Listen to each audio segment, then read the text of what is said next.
We are live. We are live. Welcome to college football's Peek Around the Corner with your host, Greg Pflugar. We cover everything, and I mean everything in college football. And if you love everything in college football, please subscribe to our channel. Smash the like button if you like our content. Share the video with your family and your friends if you want to support this Rebel Outpost, the home for the college football sickos. With a donation, help us keep the lights on. Hit that dollar sign where we make our comments, and I'll get to your super chat as quick as I possibly can. Welcome everybody into the studio that sits on the corner, the very corner of Keith Jackson Parkway and Kurt Gowdy Avenue. Do not be afraid. Do not be afraid to become a legend with your comments and with your phone calls. I'm back. We are back from vacation. I don't think I got a cold, but I got some allergies. I was up in the central Minnesota resort area, and I think I got some allergies so I might sneeze during the show. I might sneeze, so I do apologize. It is good to be back. It is good to be back with you all. I missed it. The little general and I had a great time. Gull Lake, Brainerd, Minnesota, the heartland, the heartbeat of central Minnesota. A beautiful lake. I gotta tell you, Anthony Carlson. Thank you for coming on in, Anthony Carlson, Mr. Sparty. Go green. Go green. What do you got, Greg?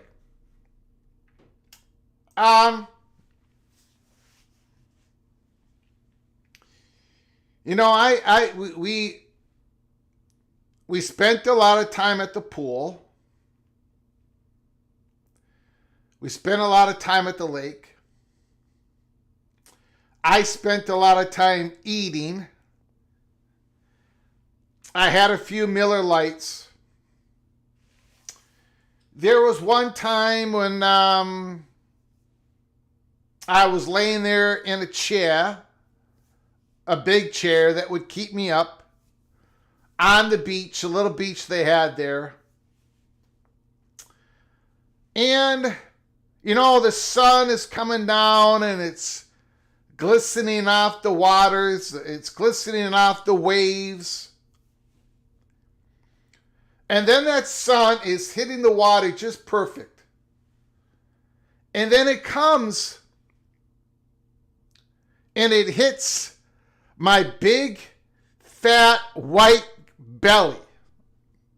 So you got a combination. You got the sun hitting the waters, coming off the waters, hitting my big, fat, white Minnesota, northern Minnesota belly as I'm sitting there, laying there in the lawn chair. And I'm thinking to myself, this is just like when I'm in the studio. This is exactly like when I'm in the studio here. Not that I have my shirt off, showing my big fat white belly, but I'm looking around. And you know, the ducks are blinded by the light off, the sun off my belly. The people in the motorboats, you can tell they're blinded by the whiteness of the fat guy from Minnesota laying in a lawn chair. Everyone is blind around me. I can see it. Nobody can see anything. Everyone is blinded by the light. Blinded by the light. And that's how I felt for the last weeks, talking about everything that's going on in college football. Well, I'm back. I put this shirt on. I quit blinding the ducks. Now I've come back into the studio. And again,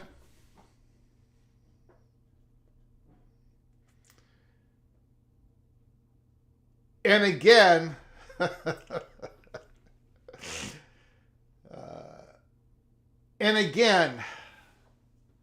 and again it happens. Richard L. So it's Greg the White, not Greg the Gold. No, it's Greg the Gold. It's Greg the Gold. It has to be. Did the Ducks file several complaints? I don't know. I really don't know.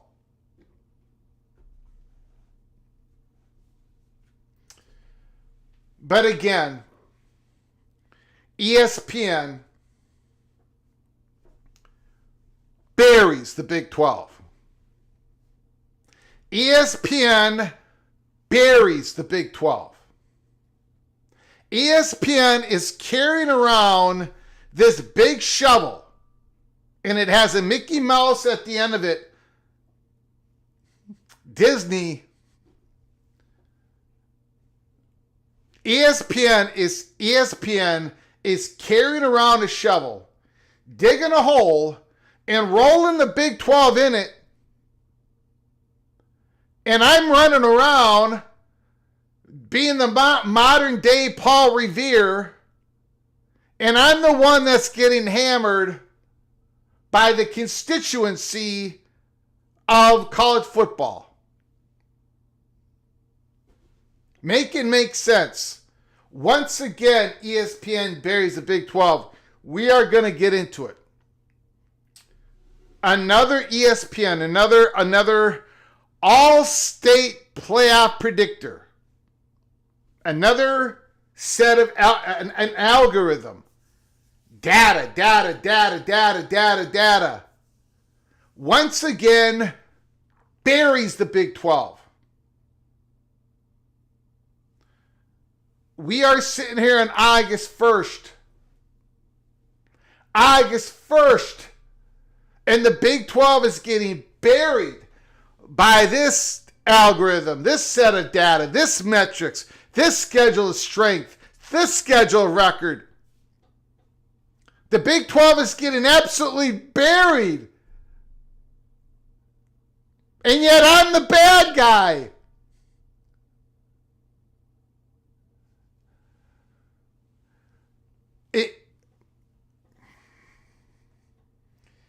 I promised I would not go on another rant. And I'm not going to go on another rant about the CFP. But we are going to show you just another example.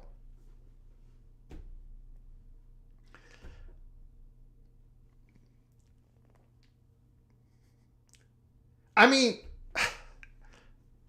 can you imagine?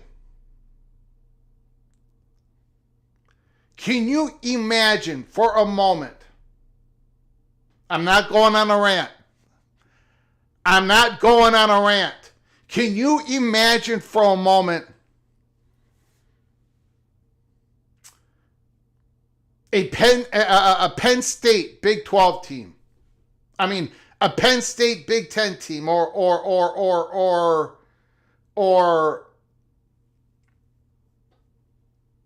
a Tennessee SEC team. A Tennessee SEC team that wins the SEC conference. Or a Big 10 Penn State team that wins the Big 10 conference. And they're in the playoffs. And they've got the Texas Longhorns on the ropes. And Quinn Ewers completes, I don't know, was it a 4th and 13th, fourth down and 13, fourth down and 18, I don't know what it was. Arizona State became an eyelash away from winning that game. Can we at least all admit that? Can we at least all agree on something? Can we just agree on one thing? One thing. Arizona State came really close to beating Texas last year. I'm not throwing an elbow at the SEC. I'm not throwing an elbow at Texas. Arizona State would have come close to beating any team that day. I'm not taking shots at the Longhorns. Arizona State returns a receiver. A top 5 receiver in the nation. Okay, you want to make him top 10? Fine, whatever you want to do. Jordan Tyson. He didn't even play in the bleeping playoff game. Arizona State is bringing Sam Levitt back. Last year was his first full year as a starter. Look what he did, for God's sakes. Arizona State is bringing back what? 9 starters from defense? Some crazy number like that? Now, are they going to completely be able to replace Cam Scatterbo? I don't know. But they got Udo, and he's pretty damn good. And Arizona State, if Arizona State was named, if that was Penn State, if you just reverse the players, if all those players were Penn State players and came an eyelash away from beating Texas, if all those players were wearing a Tennessee uniform and came an eyelash away from playing Texas, and they had all those guys coming back, they would not, these these all-state playoff predictor algorithms, blah-diddy, blah, blah, blah, would not have Arizona State completely out of the picture. Come on. Come on. What are we doing here?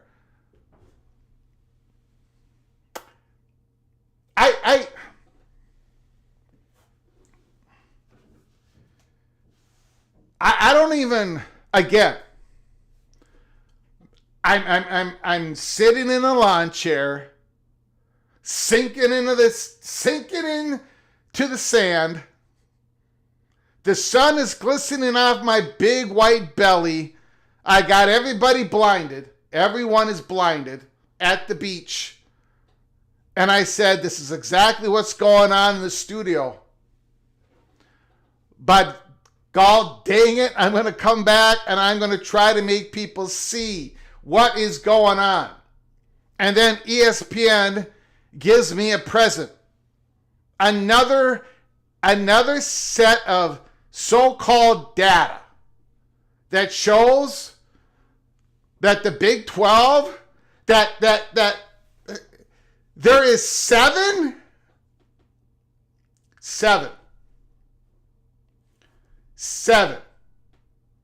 SEC teams, 7,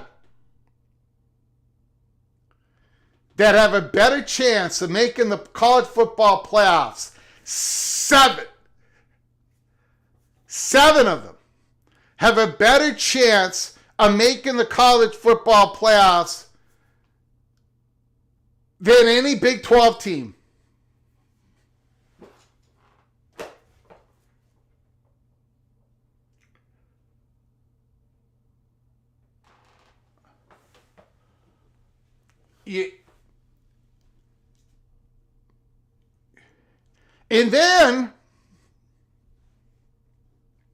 And they've got they've got their algorithm, right? They got their data, right?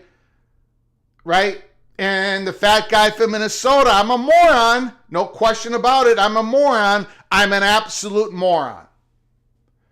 But I'm smart enough to figure this out. I'm smart enough to figure this out. You're not going to have 7 SEC teams in front of the best Big 12 team that has a chance to make the college football playoffs, and that was Kansas State at 17th. Not even Arizona State yet. We're going to get to that. You would not have 7 SEC teams with the better probability of making the college football playoffs ahead of any Big 12 team if the SEC played 9 conference games. Right. Of course. I don't even care. I don't give a rip how much you hate the Big Ten. I don't care how much you hate Tony Petitti. I don't care how loathsome you find this whole peek around the corner college football channel. But one of us is telling the truth on this. The Southeastern Conference is doing everything they can. ESPN, the mouthpieces, they're doing everything they can to drink the milkshake of the Big 12, especially of the Big 12. And your mark is inviting it. And most of the Big 12 fans are saying, bring it on, baby. Okay, we are going to go through the all-state playoff predictor. Another ESPN data-driven, giving us the lowdown on these teams.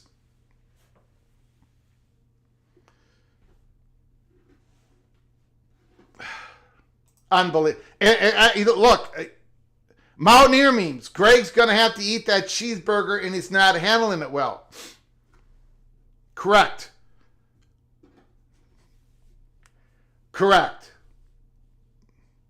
I'm being honest. I'm not handling it well. But I'm also not the guy who is make-believing that the Big 12 is better off at a 5+11 with the Southeastern Conference staying in 8 conference games versus any auto bid model that's out there. At least I am not going down that road of complete make-believe. And it is complete make-believe. I get it. Everybody's sitting here. You have all the optimism in the world about your ball club. And you should. That's the magic of college football. You should have all the optimism about your conference that your team plays in. You should think, we're not going to get any injuries if we can just win that game. I do the same thing. No question about it. We're all drinking the Kool-Aid. But when you take a break at drinking the Kool-Aid, just cast an eye over to what ESPN is doing. And we are going to do that. That is one part of our monologue. The other part of our monologue, let me get to some super chats here. Thank you guys so very much. Ryan Thomas, ESPN screwing its partners. Never. Ryan Thomas, thank you for the super chat. Appreciate it. Thank you for starting us off. Thank you, my friend. Heartbreak 25. Is there any smoke of Miami to the Big 12? No. All the Big 12 lockdown guys except Utah believe that's the chalk. Absolutely not. I do not watch the Big 12 lockdown, so I don't want to say anything, and they can do what they do. I have nothing against what they do, whatever. If that is what they're saying, I do not agree with that at all. At all. So hopefully that answers your question. We are going to talk about the ACC drama that's going on here. I'm going to get to it in a moment. Heartbreak 25, thank you for the super chat. Thank you so very much. Hopefully that answers your question. No. I don't believe there's any smoke at all on that. Zero. And then when we talk about UNC,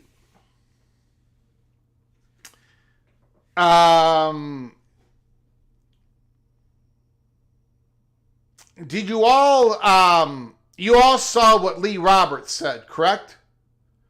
The Chancellor, Lee Roberts. I'm going to read it real quick here.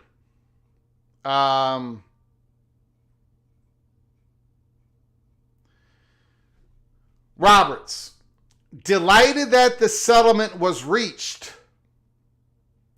Good thing for the conference.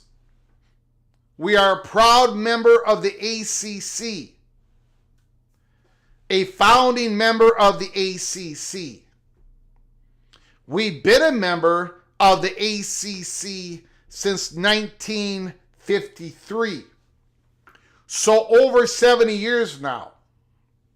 As always, we'll do what's best for the Tar Heels athletics and for the university as a whole. This was a statement. We are going to go over this tonight. I am going to give you the latest. There's obviously, I was on the phone poolside a few times on my vacation. So we are going to get into that at the back half of the monologue. Delighted that the settlement was reached, Roberts said. Now, North Carolina worked on that settlement, as we reported to you all months ago that they were involved. They were rattling the cages. They wanted Clemson, Florida State, and ACC to get this done, and they were involved. Delighted that the settlement was reached, Roberts said. Good thing for the conference. We are a proud member of the ACC, a founding member of the ACC. We've been a member of the ACC since 1953, so over 70 years now. As always, we'll do what's best for the Tar Heels athletics and for the university as a whole. The interesting part is the back end of this. As always, we'll do what's best for the Tar Heels athletics and for the university as a whole. We talked with some chatter behind the curtain. I had my first take on that. I put it out there on X. I didn't really talk about it, but I let people know that I did see it. Now that I've talked to a few people, I think I grasp what Roberts was trying to say. However, I'm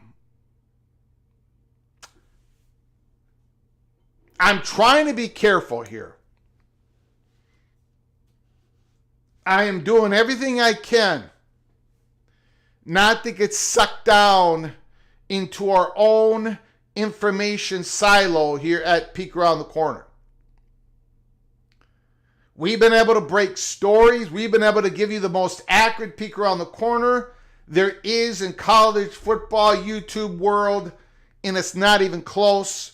And the secret weapon to that is not to get into your own information silo.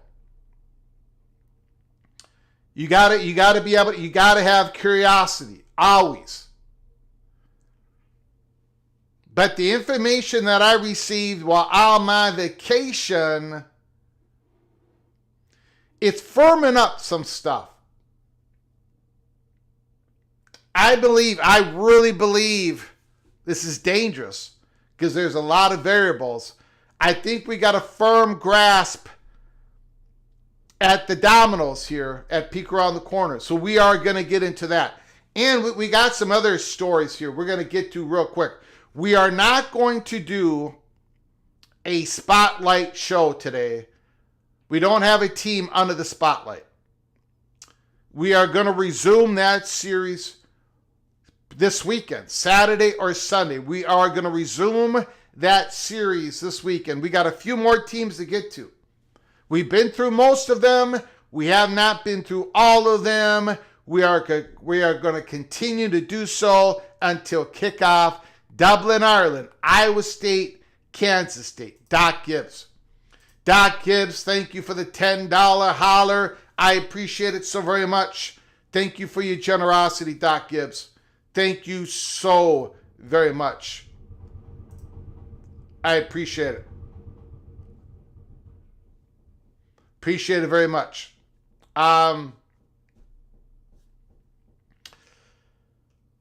Okay, let's do a quick roll call, and then we got to get on to the show here. Chris Cheese in the house.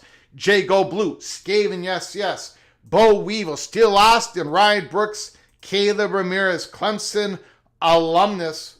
Greetings from South Carolina. Daniel Gorby. Gold Nose. Beat Bama. That line is at 13.5. Jimmy Austin is in the house. Sean. Jose. Anthony Carlson, Richard L. Nick Kelso, Al Woody, Jay Chapman, Stormy Cyclone. We've got some great news for the Iowa State Cyclones. We are going to hit that here very quickly. Chris Chi, Jonathan Price is in the house. Rutgers got a new athletic director. She won the press conference. Congratulations to Rutgers. Daniel Gygax is here. Deadeye is here. Charlie Atwood, Expedition Greg, Go Buckeye, is in the house.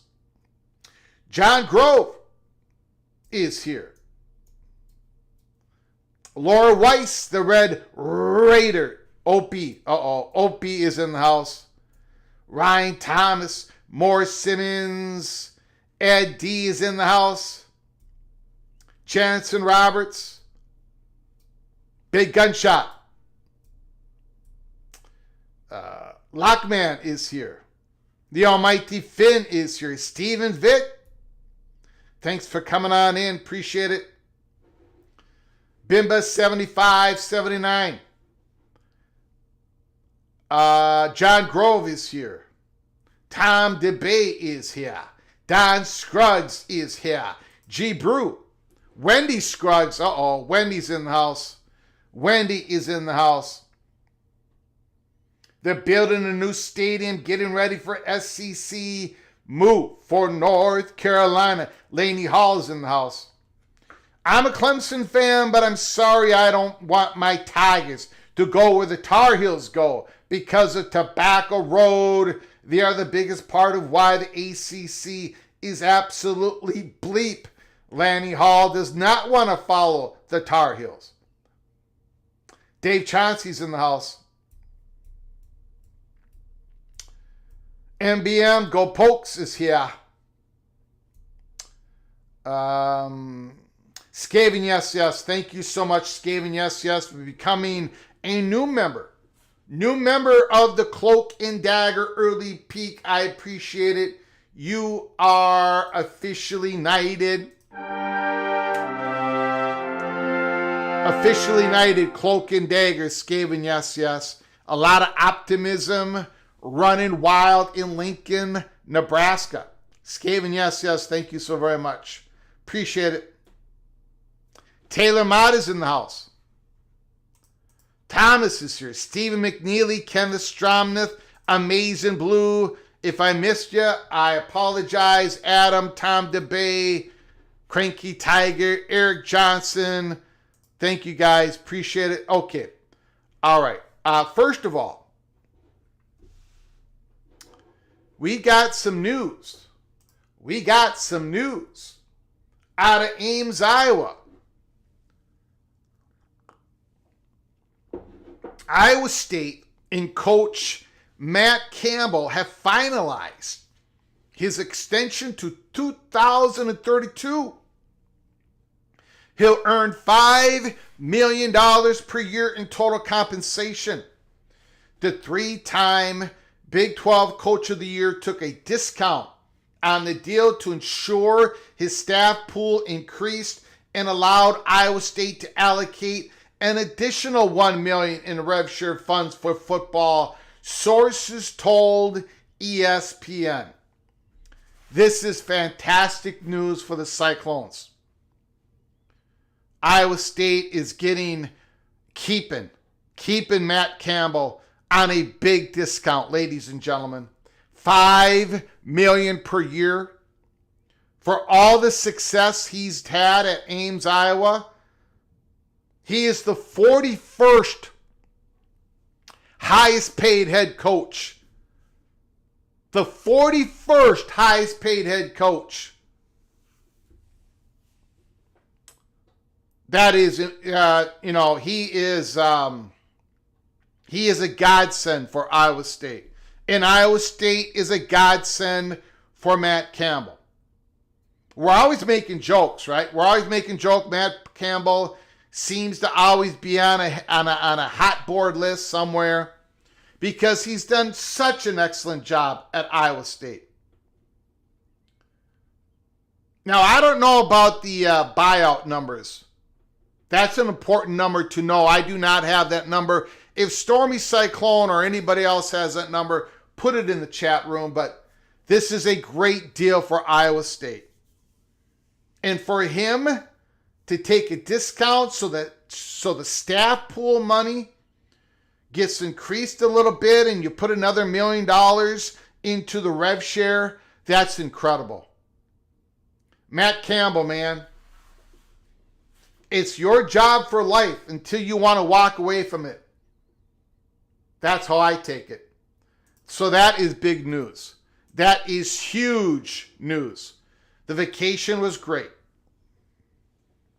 Thank you, Skaven. Yes, yes. It was awesome. We stayed at a resort in Brainerd, Minnesota. We had a great time. Fantastic time. Fantastic. You know, Tumasta,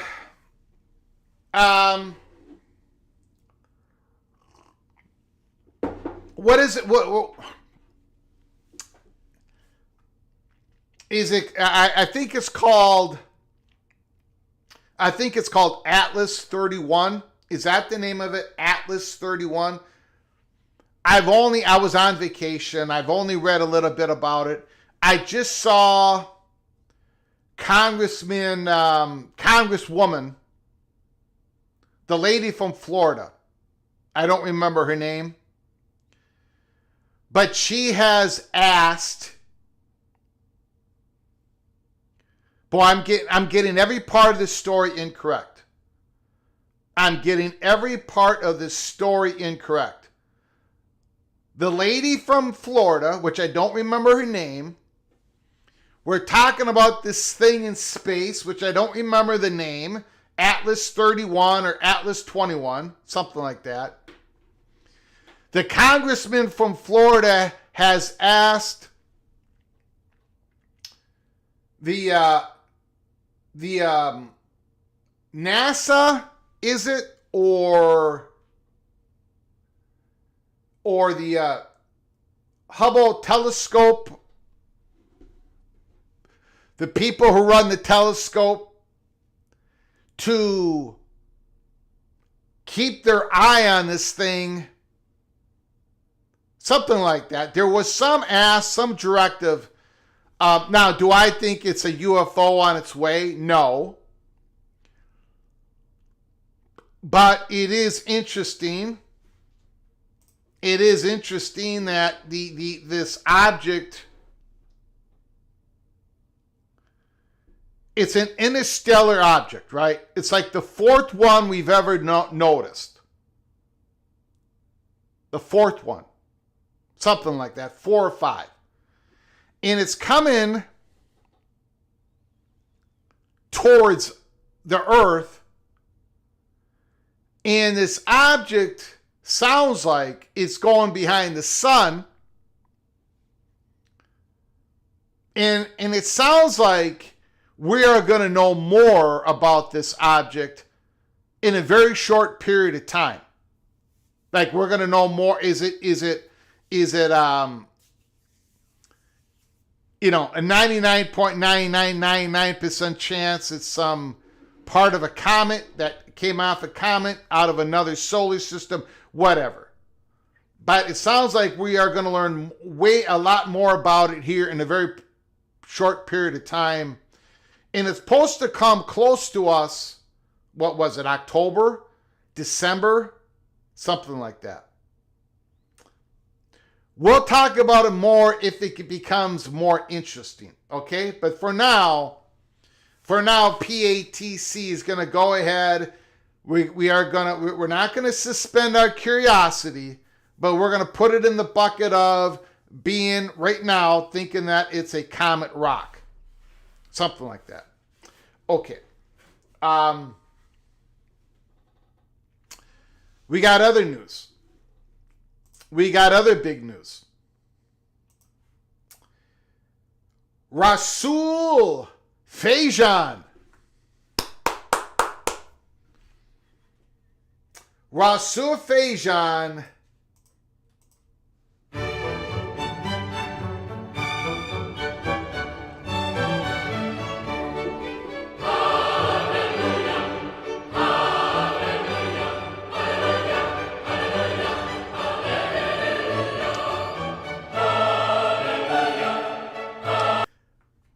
Rasul Fajan, the transfer running back from Utah State, He is with the South Carolina Gamecocks. Got the ruling today that he can start practicing. He's a Diego Pavia type of, he played JUCO ball. So he wanted one more year of eligibility. Basically what Pavia got, the quarterback at Tennessee, Rasul Fajan, he's been waiting for months. After he transferred to South Carolina, he's got the go-ahead. So, that's a big deal. Because South Carolina Gamecocks, one of my perceived weaknesses for the Gamecocks was, who's going to be the running back? We know that Lenore Sellers is going to run for 1,000,000 yards, the quarterback, but who was going to replace Rocket Sanders? Rasul Fajan was supposed to be their guy. But the Gamecocks were worried that they might not get their guy. But today, they got the ruling. So that is great news. Great news for the South Carolina Gamecocks. Nebraska Steve, thanks for coming on in. 31 Atlas. Okay, I said Atlas 31. We are going to find out. We are going to find out. It's probably a rock that came from another solar system. But the movement is it's making some people very curious. Very curious.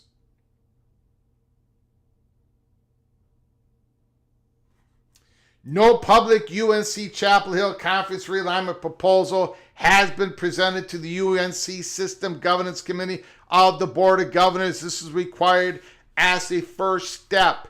Now, do we know that for a fact, Gibbs? If we do, send me a link to my DM on X. I have not heard of that question being asked in any reporting. I haven't heard it answered. I have not heard any reporting of it. Let me know if someone has reported on that. Let me know if someone's done a FOIA request on that.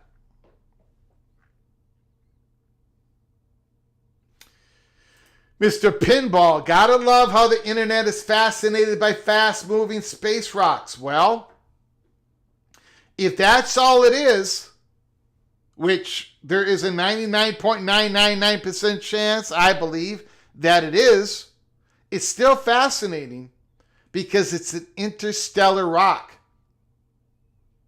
And we haven't seen many of those. We have not been able to, we did not have the technology to see it come on in and for us to watch it go by. So it's still fascinating, even if it's a space rock. But if it's not a space rock, just kidding. Nathan Campbell, how you doing, sir?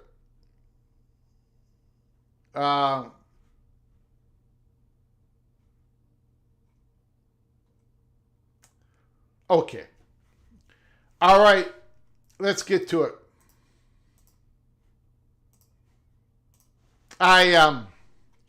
First of all, I'm a little stunned that people weren't talking about this on X today.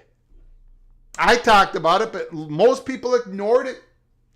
Most people ignored it. Not me. Not me. When I got up this morning and then we had to take the drive home, I said to myself, boy, this is what I'm going to talk about. Our first live show coming back here, Peek Around the Corner Studios. Holy smokes. ESPN buries the Big 12 once again. College football 2025. 32 teams can make the college football playoff. In other words, 32 teams have a 10% chance or higher of reaching the playoffs. Okay? According to the All-State Playoff Predictor, there are 32 teams, the most in the CFP era, with at least 10% chance of reaching the playoff. They come from the Power 4 conferences, the American, and the Mountain West. but how many of them can actually win the title? Okay. I do not care. Now, I'm looking at this the following way, ladies and gentlemen. I don't care how many. Okay, the All-State Playoff Predictor. ESPN is using this, okay? They're using this.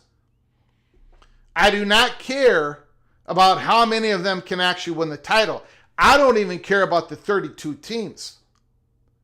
I'm looking at the top 12 and the top 16. I'm imagining that we've got a 12-team playoffs like we do, or I'm imagining we got a 16-team playoff, which we don't, but I'm looking at the All-State Playoff Predictor, the 32 teams. I'm looking at the top 12, top 16. What does the All-State Playoff Predictor, what is it telling you the chances of these top 12 or 16 teams? Where do they come from? What conference do they come from?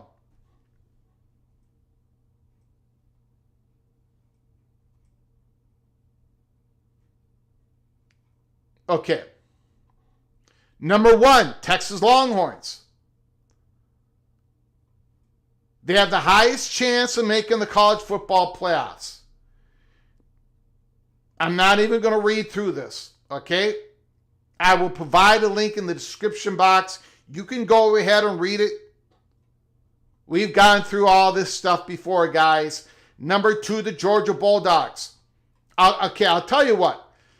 The Texas Longhorns have an 83.9% chance of making the playoffs. Georgia has a 78.6% chance of making the playoffs. The Buckeyes have a 70.6% chance of making the playoffs. Number 4, Alabama has a 66.2% chance of making the playoffs. I find that very hard to believe, but there it is. There it is. ESPN Analytics. ESPN Analytics. Number 5, Penn State Nittany Lions, 63.8% chance. The Oregon Ducks, 57.5% chance.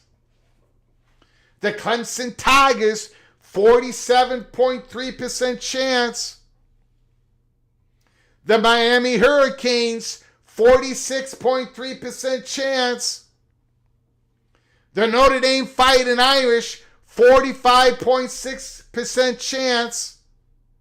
The Tennessee Volunteers, 38.5% chance. I'm going to go up to 16, okay? I'm going to go to team 16. Texas A&M, 34.3% chance. Texas A&M has got the 11th best chance to make the college football playoffs? Really? Really? Really? Ole Miss has got the 12th best chance to make the playoffs? 30.7% chance? Ole Miss?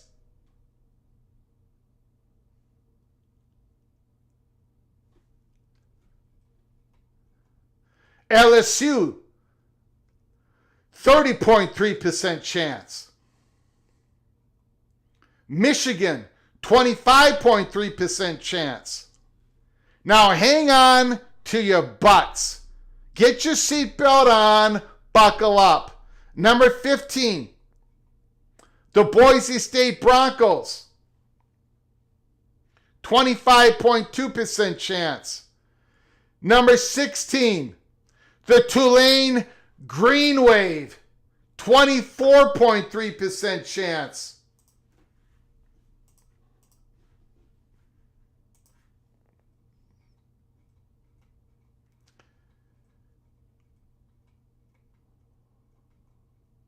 What is that telling you all? According to the All-State playoff predictor. The teams that have the best chance of making the playoffs. In a 12-team playoff, 5 of them would be for the Southeastern Conference. 3 of them would be for the Big Ten. 2 of them would be for the ACC. 1 of them would be from the Mountain West, G5, Boise State. 1 of them would be for Notre Dame. In a 16-team playoff, if we are imagining a 16-team playoff, what the All-State Playoff Predictor is telling us, the teams with the best chances to make the playoffs broken down in the conference: SEC 7, Big Ten 4, ACC 2, Mountain West G5 1, American G5 1, Notre Dame 1. So in the All-State Playoff Predictor, teams with the best chance to make the playoffs according to ESPN Analytics. ESPN Analytics. This is ESPN Analytics. They just got the All-State name in there to brand it up a bit. This is ESPN Analytics.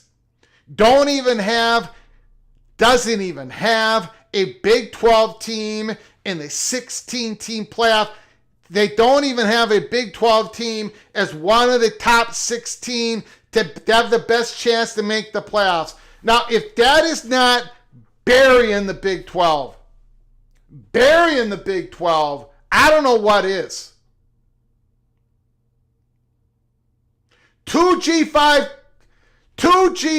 teams are in there. No Big 12.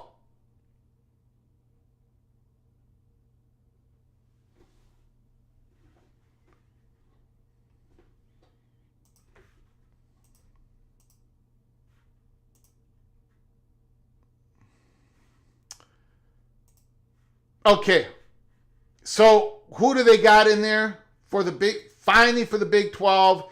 Number 17, Kansas State, 22.2% chance.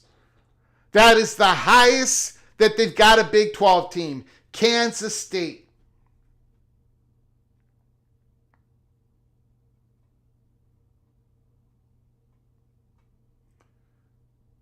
It's not impossible for the Big 12 to get 2 playoff teams in.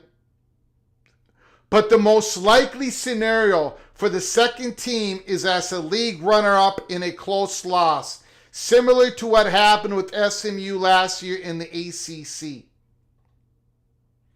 It's not impossible for the Big 12 to get 2 playoff teams in. It's not impossible, but it ain't likely. It's not even a 50-50 shot.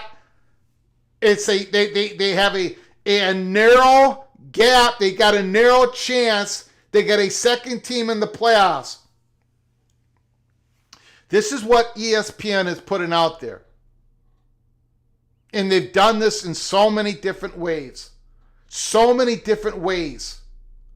You don't think that the strength of schedule, the strength of scheduling, these analytics, all this stuff doesn't have an impact, does not have an impact, a negative impact on the Big 12 and the ACC, but more the Big 12.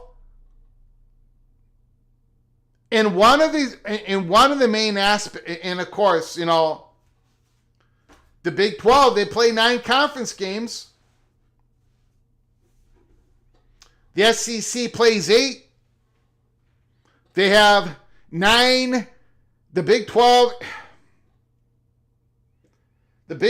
has more guaranteed losses.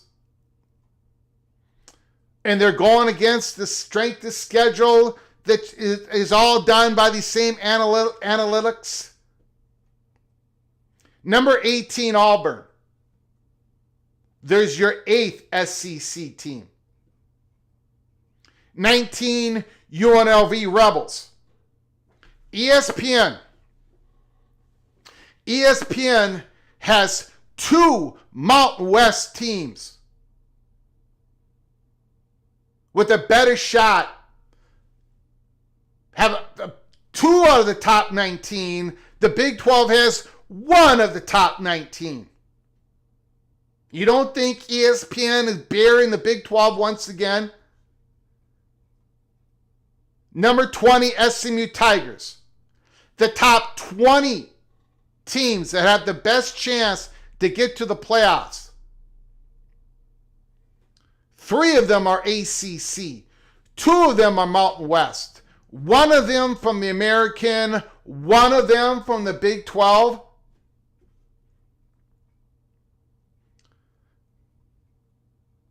USC Trojans. South Carolina Gamecocks. 9 Southeastern Conference teams. 9 of them. Before we get to Arizona State, 9 of them. My God, people. 10 Southeastern Conference teams. Before we get to Arizona State, 10 of them. 10 Southeastern Conference versus 1 Big 12.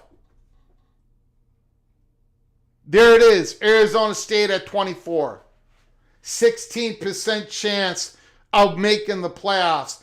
0.2% chance of winning it all. I feel like I'm losing my mind. Is everybody in the world blind? Please, Lord, give me a sign, a sign.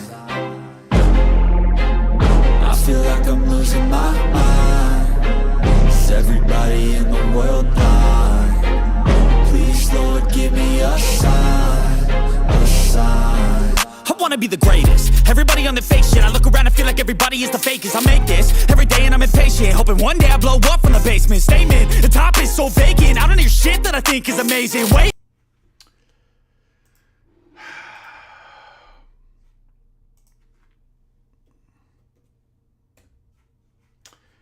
So,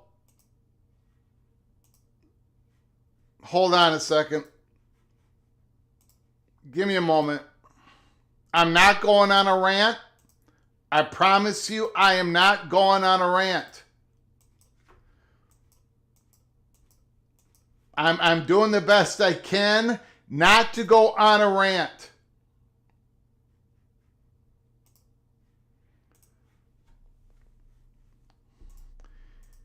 I am not anti Big 12. I love watching Big 12 football. I love watching Southeastern Conference football. I love watching ACC football. I love watching Big 10 football.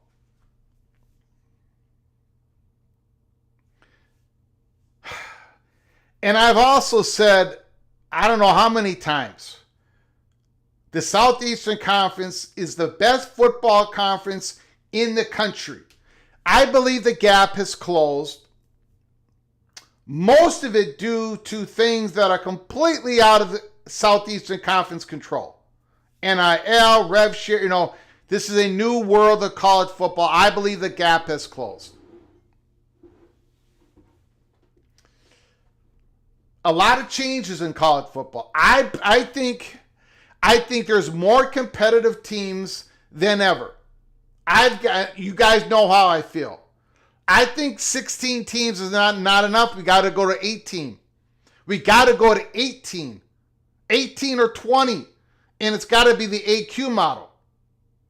Tony Petitti's AQ model is not big enough. It does not give the ACC and the Big 12 enough for them to be for it. But the 5+11 absolutely is an abomination. The evidence is so damn high. I don't even know what the argument. The only argument that people have to be for the 5+11 is to be against the AQ model that Tony Petitti put up. But You got to earn it on the field, Greg. You got to earn. You don't earn jack at 5 plus 11. That's the problem. If you are a Big 12 jockey on a Big 12 horse, you're coming out of the gates, man. You are so far behind. You've got 9. No. You've got 7. No. You've got 7 SEC Southeastern Conference horses ahead of you. And then you got another 3 just behind you, Big 12 horse. Before you get to the second Big 12 horse that might get in contention on a 5 plus 11. And this becomes a self-fulfilling prophecy. Strength of schedule. Look, if we lose to another SEC team, well, by God, that's a good loss because look who we're playing. And if you beat another SEC, look how great a win that is. The Big 12 doesn't get any of that or very little of that.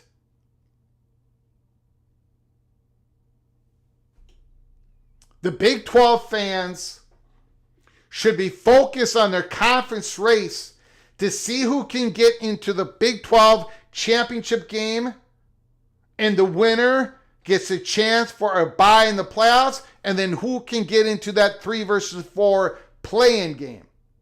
That's what the Big 12 fans should be focusing on. Not this propaganda that's going to be coming out day in, day out, week in, week out, week 3, week 4, week 5, week 6, week 7, week 8. And it was all created in July and August. All these data, all these algorithms, all this stuff has the SEC way out in front already. Way out in front. As I said, I'm sitting there on the beach at Brainerd, Minnesota, at a resort.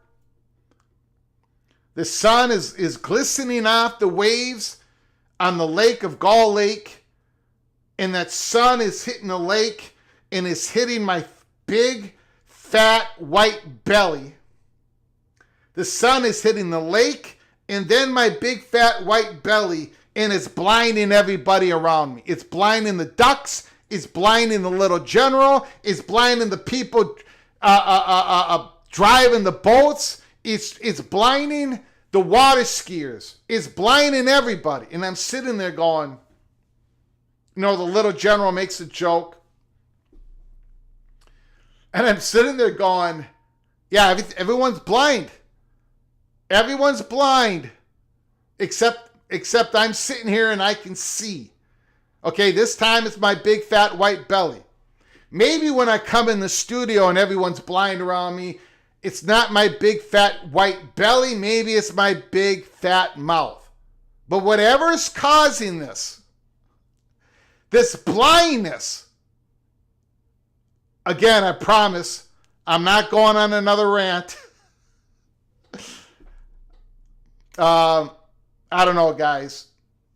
There's going to be more of this. There's going to be more and more and more of this. None of the data is going to favor the Big 12. None of it. None of it. None of it. Okay.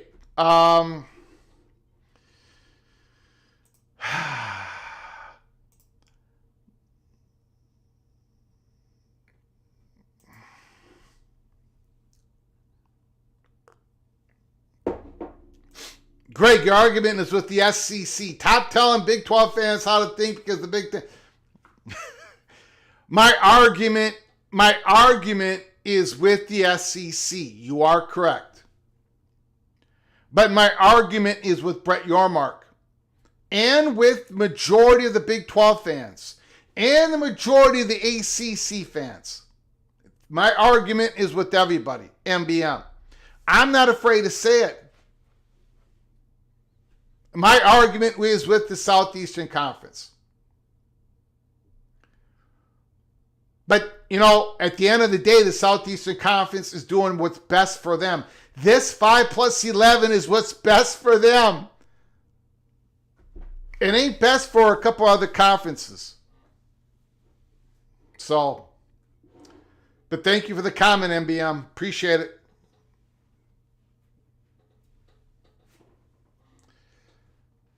I understand that the Big Ten is the odd man out. I get it. The Big Ten is the odd man out.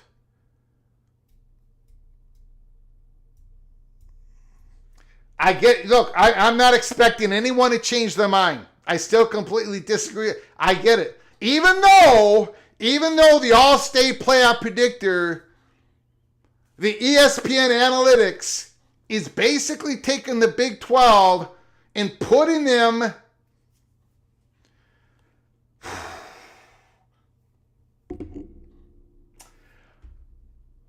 okay, let's move on.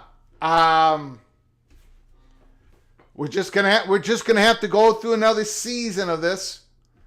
UNC.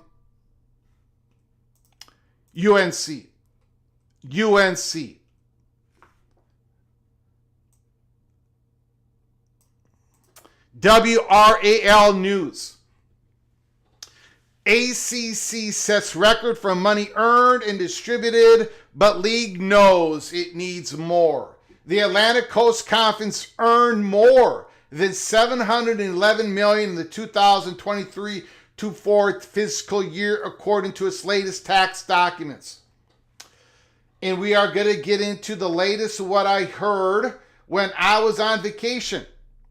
By Brian Murphy, WRAL News. The Atlantic Coast Conference in its final year as a 15-team league brought in $711.3 million in revenue and distributed nearly $45 million to each of its football members, both record-setting figures.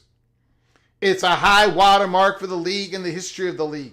ACC Commissioner Jim Phillips said this week at the league spring meetings. But I try not to sit still on any of that and try to continue to be creative in any ways we can generate and provide additional resources to our schools in a really good path. It's going in the right direction.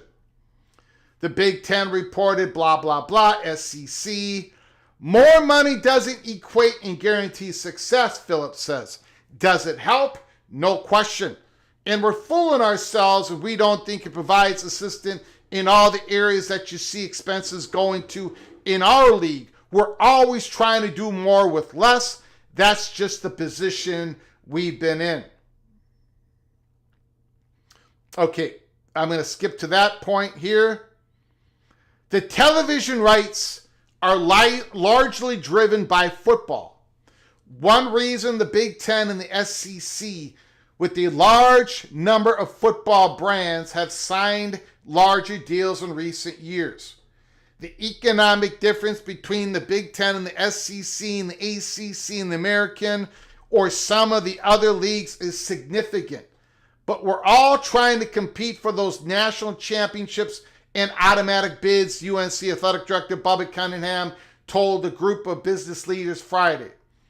The television rights for the SEC and the Big Ten did jump a lot in the last couple of years. The ACC has gotten better, but there's a significant gap between those two and where we sit today. The Big Ten number is going to jump almost $8 million next year versus this last year. $7.8 million per team in revenue money. It does take a big jump here in the next year. Now, I wanted to show you, again, real quick here.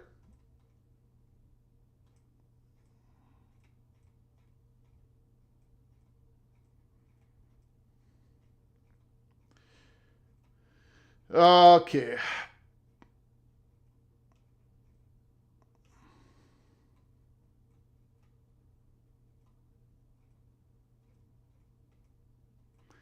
This is what Paul Finebaum said. Again, I was on vacation, so I did not go over this.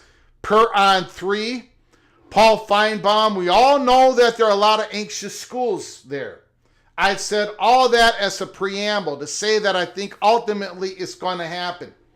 I took a long way to get to it. But I think once we get to this next iteration, North Carolina has always been the number one choice for many people in the SEC circles.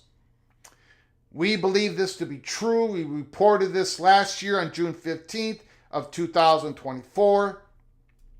That's what everybody in the press believes because the SEC has leaked it to everybody. The Big Ten knows it. Everybody knows it.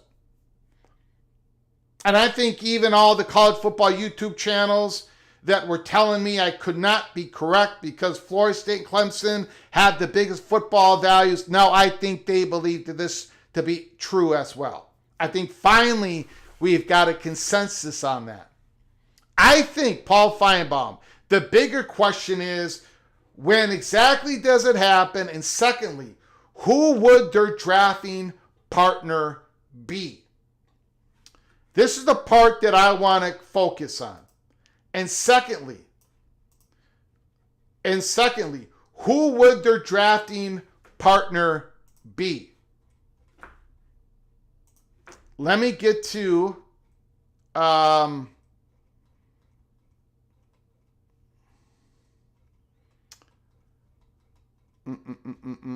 we went over this before. We're going to go through it one more time. UNC Chancellor Lee Roberts said when questioned about their role in the settlement, playing a role in the settlement between Florida State, Clemson, and the ACC, Lee Roberts said, "Delighted the settlement was reached. It's a good thing for the conference.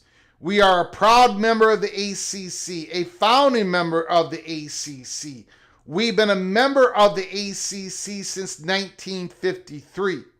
So over 70 years now.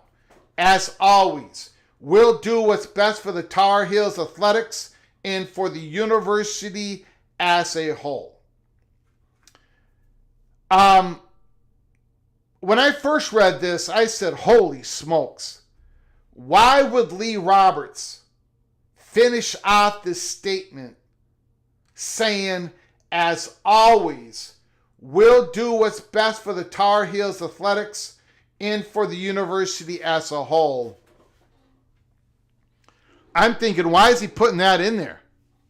Is he putting that in there because politically he may want to, when UNC leaves the ACC, he can go back and say, look, this is what I said.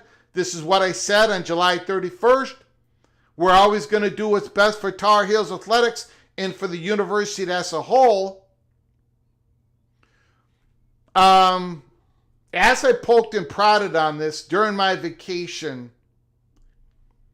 it seems that the chatter behind the curtain doesn't really think this.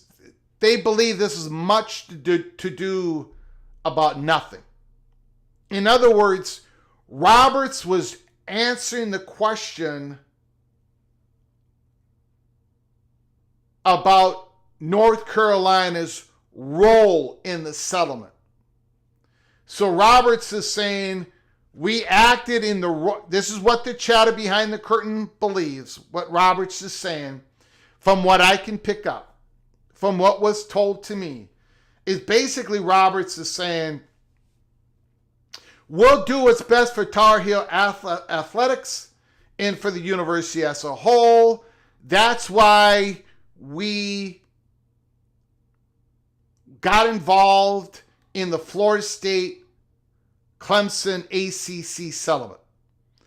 It was to that spirit that Lee Roberts said that last part. So maybe this doesn't mean much of anything. However, after saying all that,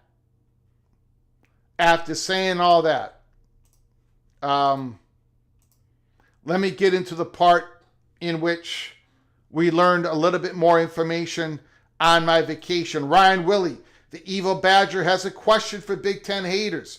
Would they like two teams in every year or maybe a second team in every year's ESPN will rig the college football playoffs for the Southeastern Conference? Thank you for the super chat Ryan Willie.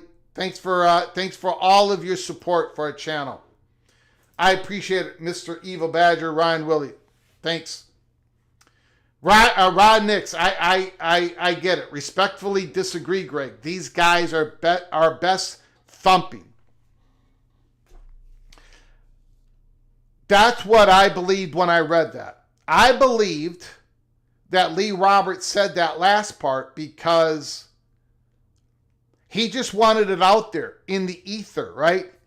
That he has said at one point in public. I'm sure he has said it before.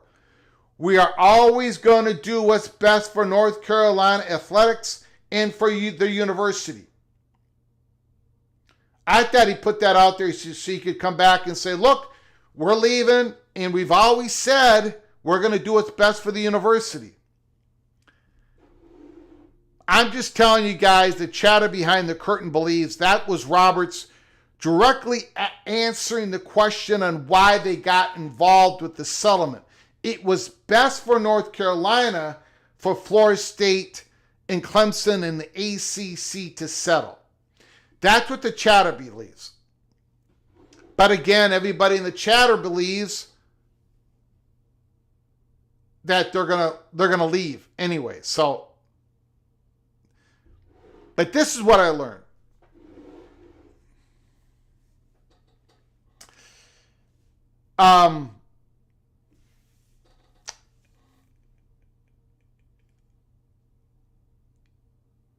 The North Carolina, Virginia is very, very active, very active.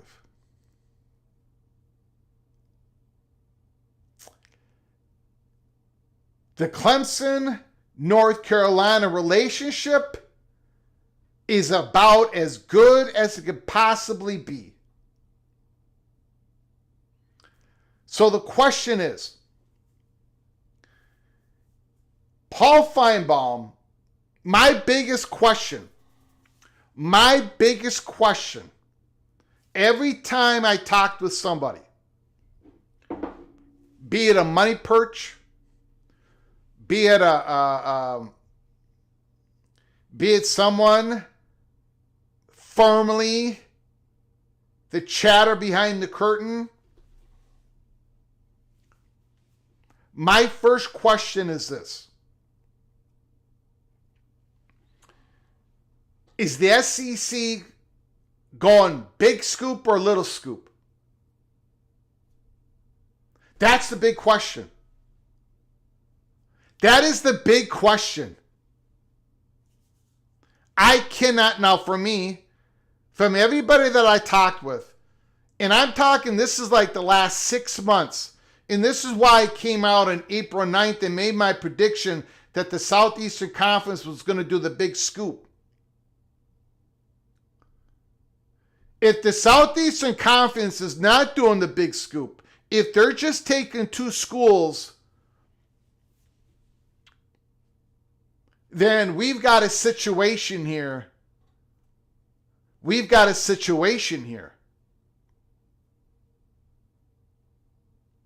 So when I asked the questions during my vacation, poolside, not by the lakes, when I was blinding the ducks, the water skiers, and everybody else. At poolside, my question was, they're going to 4 though.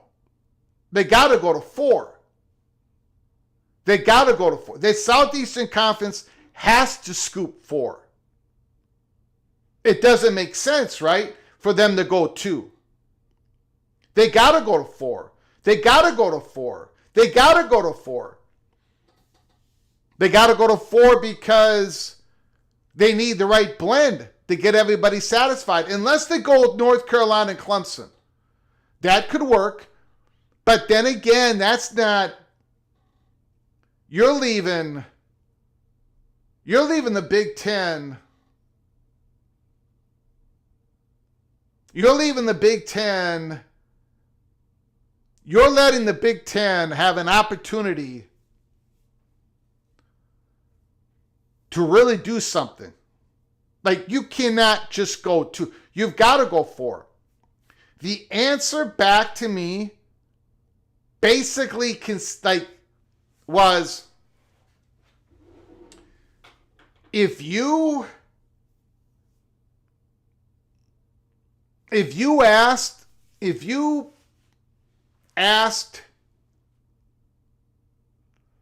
how do I say this?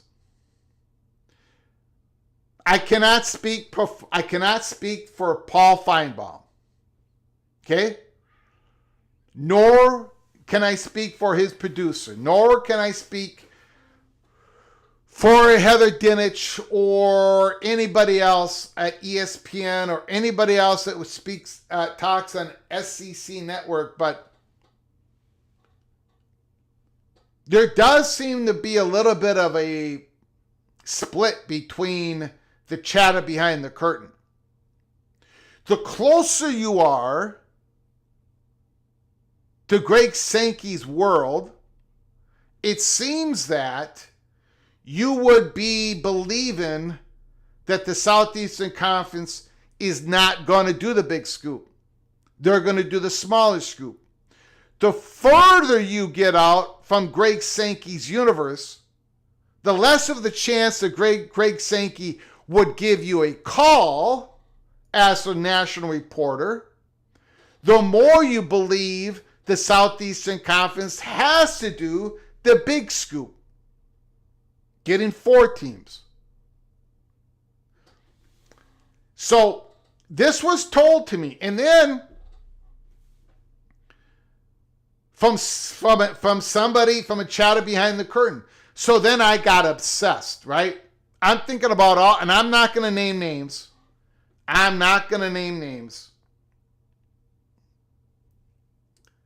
But if you go down the list of columnists and reporters, you go to people who might have access to Greg Sankey, or Greg Sankey is the sun, and then you look at the planets that circle the sun the tightest, which is Mercury and Earth and Mars. That's Paul Finebaum and a few other names that I'm not going to name.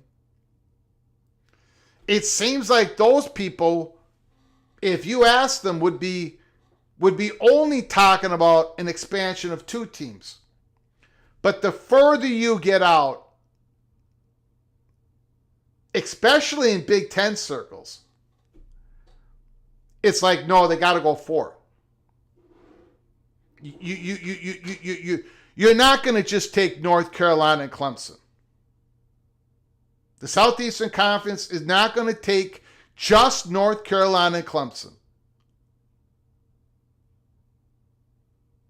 They're not going to take just North Carolina and Virginia. No way is the Southeastern Conference just going to take North Carolina and Virginia. It's not enough. It's just not enough.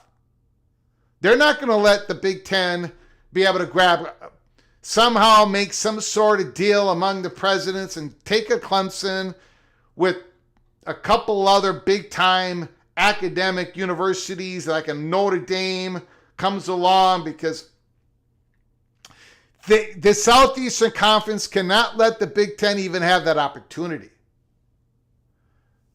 There's no way the Southeastern Conference can do the small scoop, even if on paper it works with the North Carolina Clemson. But, when Paul Finebaum just said this week, it's been North Carolina, they've been the number 1 choice. That's the school that the SEC wants. I'm paraphrasing it here, but not by much. Basically, that's what Paul Finebaum said this week. Paul Finebaum saying North Carolina, number 1 choice.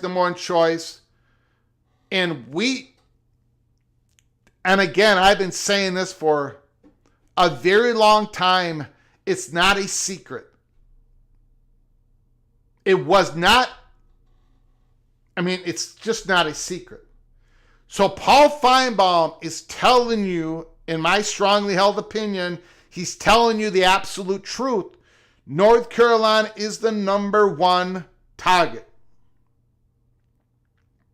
for the Southeastern Conference. And when Paul Finebaum says, and this is the discussion that I had this morning with somebody, before me and the wife went back home and got on the road and came back home from our vacation. When Paul Finebaum says it's just a question of who their draft partner is going to be, drafting partner,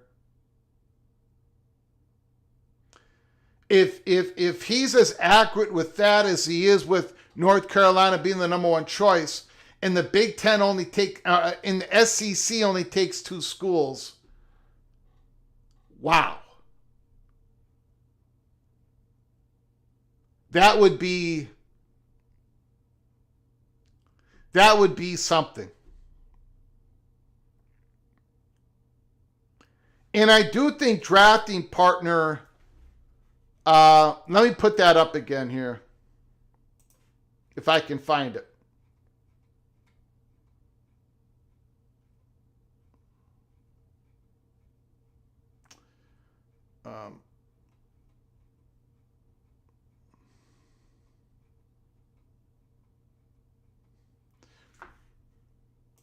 Paul Finebaum, North Carolina has always been the number one choice for many people in SEC circles. That's correct. I think the bigger question is when exactly does it happen? Correct. When? And secondly, who would their drafting partner be?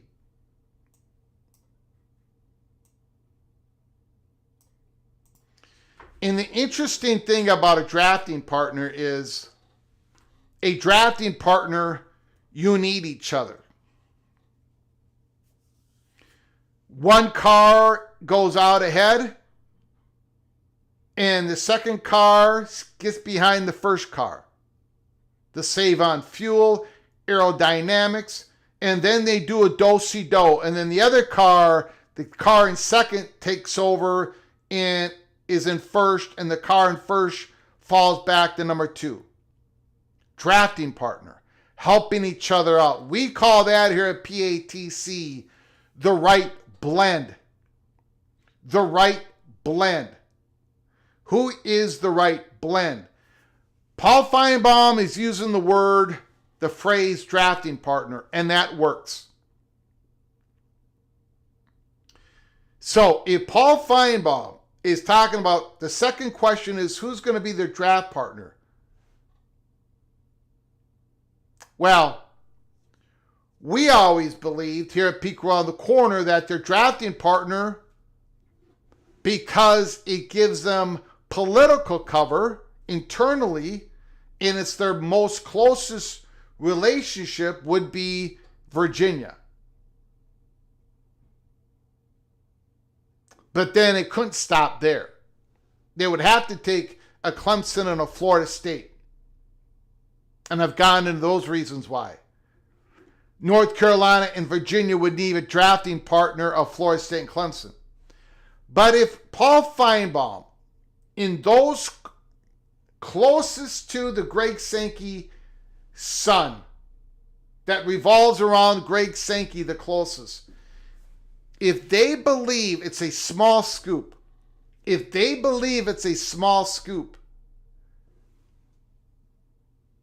a drafting partner.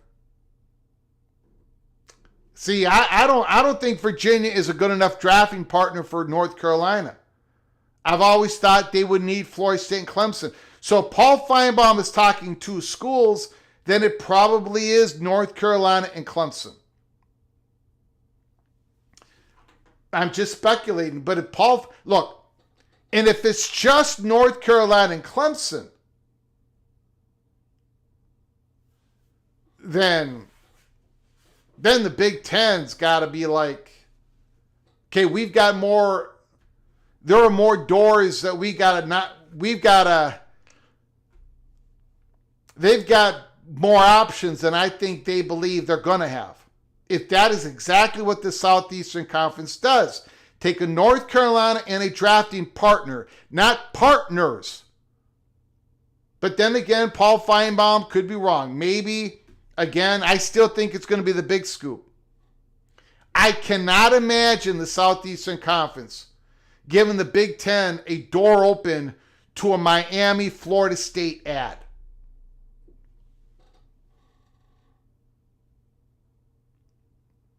If the Big Ten has an opportunity to add Florida State and Miami together, I think all the issues that the Big Ten presidents will have, would have, does have with Florida State and possibly Wisconsin with Miami, I think all those will be settled. You cannot say no to the Florida State-Miami dynamics if you are the Big Ten Conference. So there is no way, in my opinion, again, talking with people during my vacation, the most interesting part of it all is those closest to Sankey, the reporters, seem to believe they don't talk about 4 teams. They talk about 2 teams. The SEC expanding with 2 programs. If the Southeastern Conference expands with only 2 programs, that's a mistake. In my strongly held opinion, that's a mistake. The Southeastern Conference can go from 16 to 20 and fulfill every one of those boxes, in my strongly held opinion. Strongly held opinion. They've got, in my opinion, man, and the people that I've talked to for the last 6 months on this, they cannot say no to North Carolina and Virginia. They have put people in position in Virginia. This is all happening right now. So it's got to be North Carolina, Virginia. It's got to be Clemson and Florida State. So while I'm sitting there at poolside, it's just, again, I got about a 1% chance of being right on this, unlike the other conference realignment. But I just do not see how the Southeastern Conference doesn't act on those 4 universities. You cannot let the Big Ten have any 4 of those universities.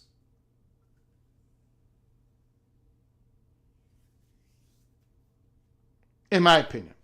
We are going to get to your comments, your phone calls. So we talked about, thank you, Ryan Willie. Appreciate it. 5 years. Thank you, sir, Ryan Willie. Kenneth Maynor. Duke will be UNC's travel partner to the SEC. ESPN will drive to preserve the rivalry and make it more lucrative for them in the SEC. I did bring that up with who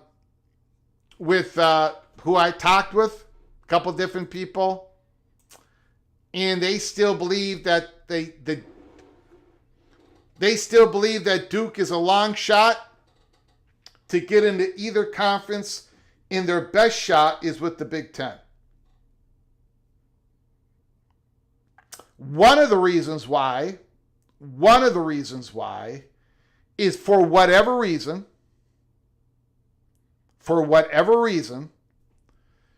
the Southeastern Conference, the presidents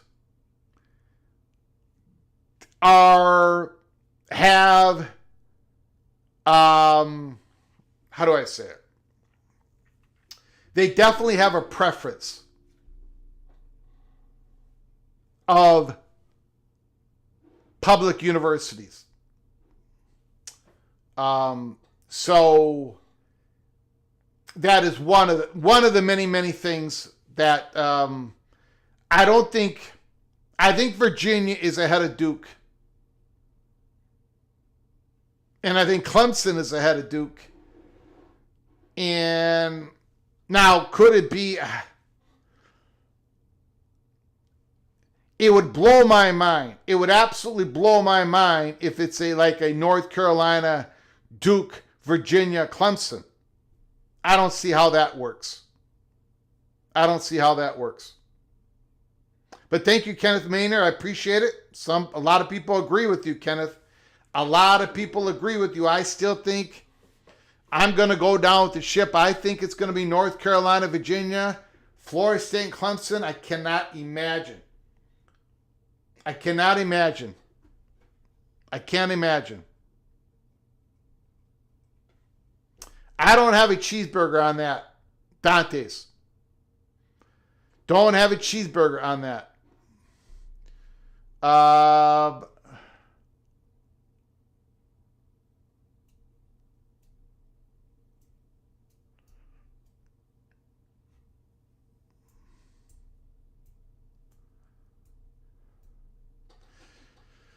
Virginia, North Carolina, not that close. Woo!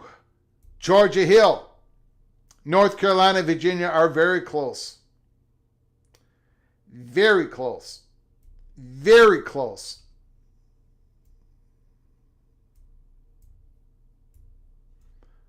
Okay, we're going to open up the phone lines here. Phone lines are open. 763-260-1333.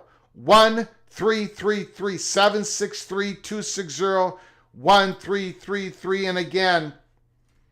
And again, if you missed it, give us a call. Talk about anything in college football that your heart desires. But Arizona State Sun Devils, number 24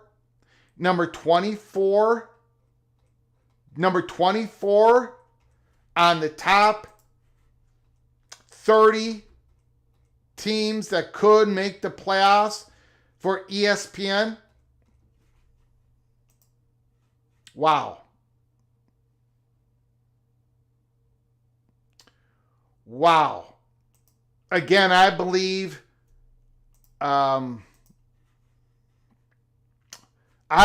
this all-state playoff predictor stuff.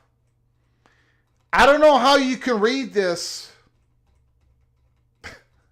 I don't know, guys. I'm really having a hard time with this idea that this 5+11 is anything good for the Big 12.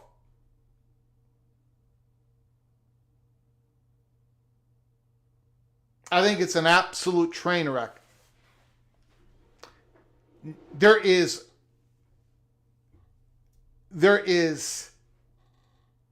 7 SEC teams that are listed in the all-state playoff predictor to have a better chance of making the playoffs than the Big 12 team.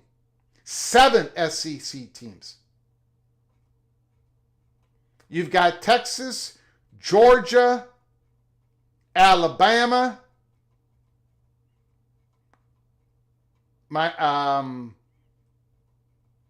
Tennessee, Texas A&M, Ole Miss, LSU. You've got Boise State, Tulane, all ahead of the top team, Kansas State, on chances ESPN analytics to make the playoffs.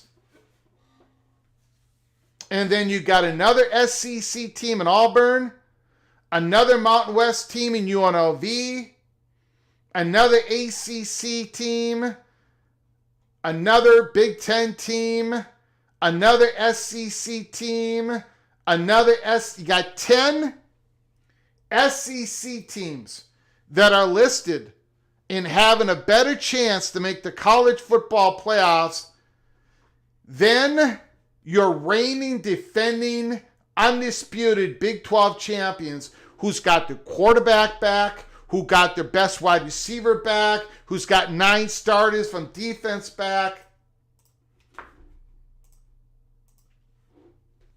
ESPN buries the Big 12 yet again. It happened today. And when I look at X, I'm watching all these college football reporters, all these great college football accounts that I watch, these YouTube channels. Silence. Silence. Silence. ESPN Analytics buries the Big 12, and there's silence out there. Why? Why? This is the time that the Big 12 people should be mocking this playoff predictor. Even your mark should throw a shot at it. Somebody, instead of the fat guy from Minnesota, who I'm the bad guy, right? I'm the bad guy anyways. Somebody else should say, look, this is absolutely ridiculous. But silence. Silence. Worry about the Big Ten. Worry about the Big Ten. Don't worry about ESPN burying the Big 12. Big Ten, you're the bad guy. Great. You're the bad guy. You're the bad guy. Give me a call. Phone number's open. 763-260-1333. Clemson and North Carolina makes, it does.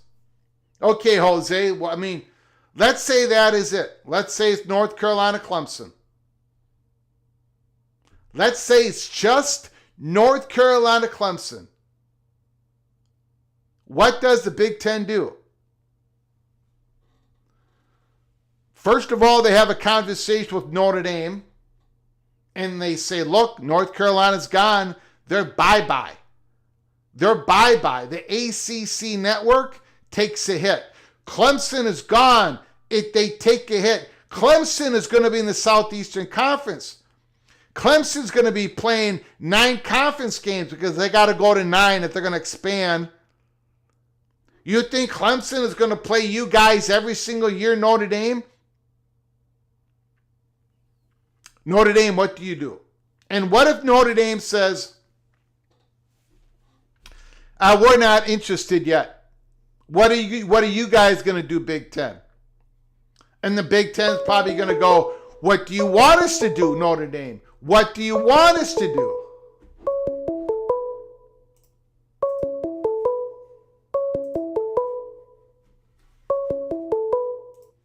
Call from Evil Badger.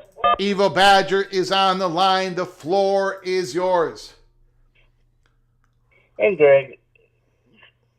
How you doing, don't sir? understand all these Big 12 fans believing that ESPN and the SEC are going to give them an extra,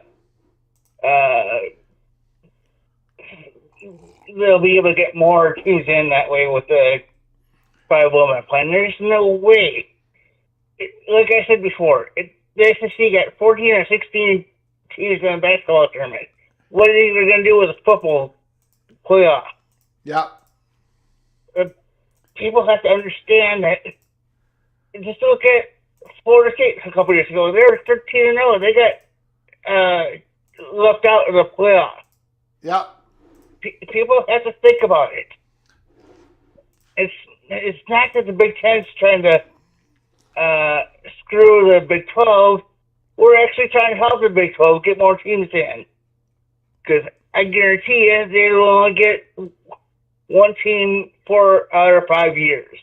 Maybe a second team in every 5 years. And I just don't get all the Big Ten hate.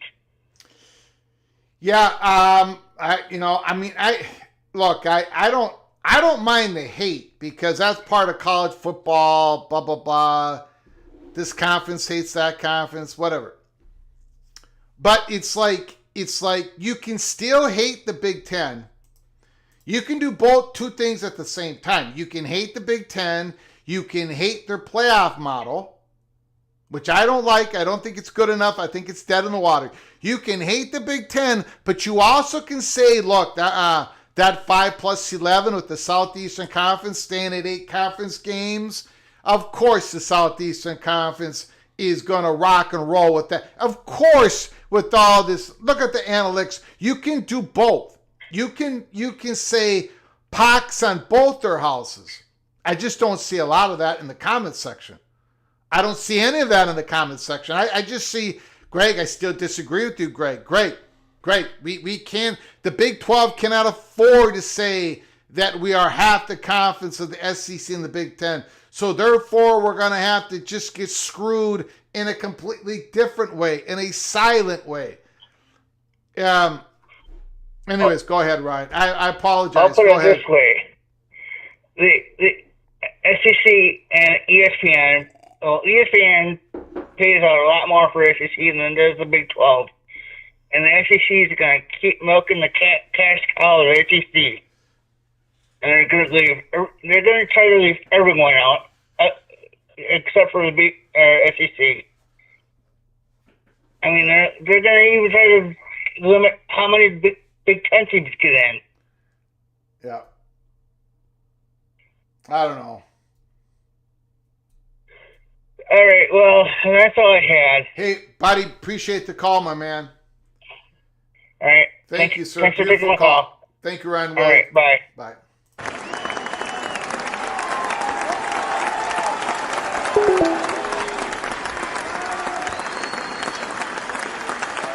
So,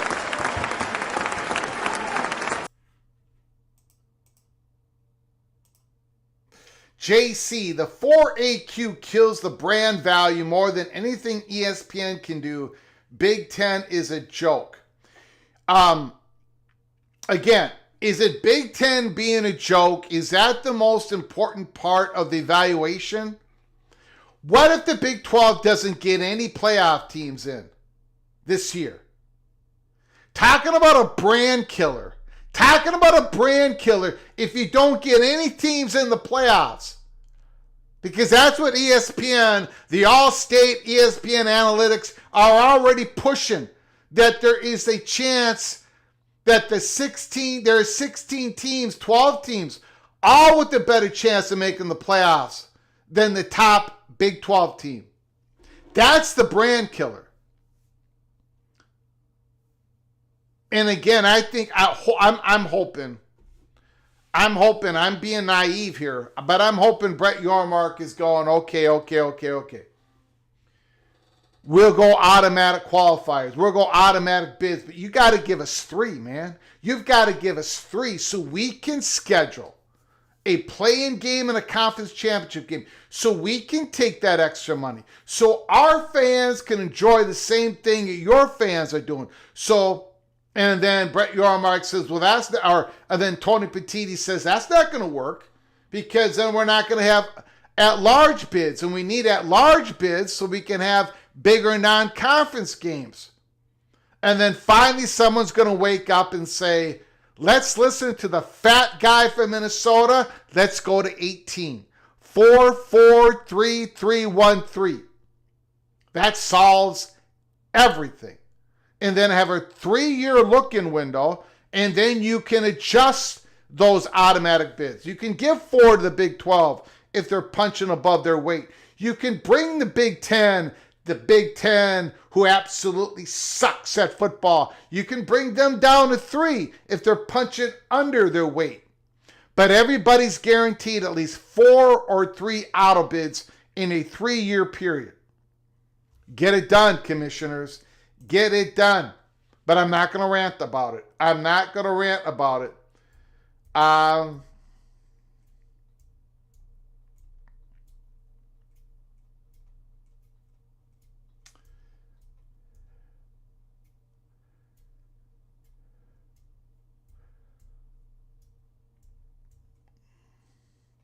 Phone lines are still open.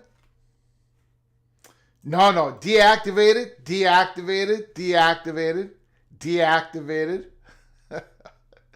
Phone lines are open, guys. 763-260-1333. I appreciate all you coming. I'm very humbled that you all join us on a Friday afternoon, early evening show. I've been gone this week on a vacation, so it is great to see. We've gotten over 200 people here at once. I am so thankful for the PATC community because sometimes when you're gone for a week, people forget about you. So I'm very, very, very thankful that you all join us today. Very humbled. Thank you. I appreciate it. I hope you all are having a good time. 12-team college football playoff is already too big. It's not big enough, Helmer. It's not big enough. It's not big enough. It's not. It's got to be at least 18, if not 20. The Big Ten is horrible, correct? Hold on. Call from Replica. Replica, can you hold on for just one moment, please? Yes. I appreciate it. Just give me one more minute. The Big Ten is horrible, right? The Big Ten sucks, correct? The Big Ten is evil. They're Darth Vader. Everything's bad about the Big Ten. The 4th place team in the Big Ten won it all last year. So, if you are somebody in the Big 12, somebody in the ACC who believes they're just as good as the Big Ten, okay, this is what we got to do. We got to have your 4th place team have a shot to get into the playoffs. We got to have your 5th, 6th place team with a week or 2 weeks left from the end of the regular season to have a possible pathway to get to that play-in game, to have a shot to get into the playoffs.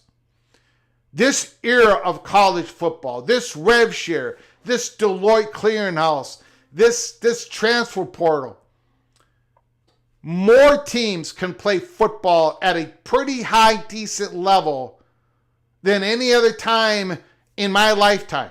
That is my absolute belief. Absolute. Boise State was a hell of a team last year. Somebody's going to come out of the G5, G6 that's going to give somebody a run in the playoffs. I don't think 12 is big enough. I don't think 16 is big enough. You got to go to 18. You got to go to 20. The fat guy from Minnesota versus the purist. I think the purists are going to lose in the end. Replica, the floor is yours. Mr. Longhorns, thanks for calling, sir. Thanks for taking my call. Yeah, the juice is flowing again regarding this playoff debate, but I don't know. The way I see it, the idea of taking 2 spots is it's like living on government assistance. Like, imagine living on public housing. You can take those 2 spots, but now at that point, you're dependent on the people who gave you those 2 spots to allow you to continue to have those 2 spots. You can get 3 spots.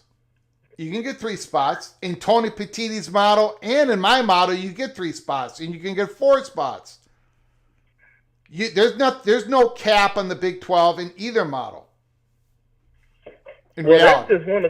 That's just one of the many problems with the format. I went over them, especially when they talk about viewership, strength of schedule, matchups, all of that stuff. So even if you were to give them those 2 and they have a chance at 3, you're still not solving those other issues. But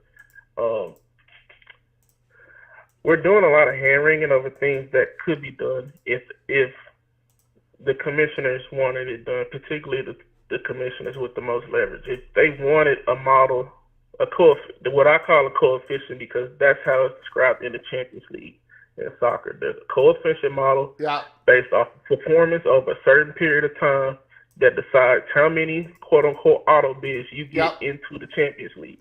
There have been times where the Spanish League, La Liga, has had more spots than everybody else because at that time they were the better league, and now in recent times it's the Premier League. But those 2 commissioners and their media partners don't want that kind of setup because it makes them vulnerable in the future if they were to ever lose their grip at the top of the sport.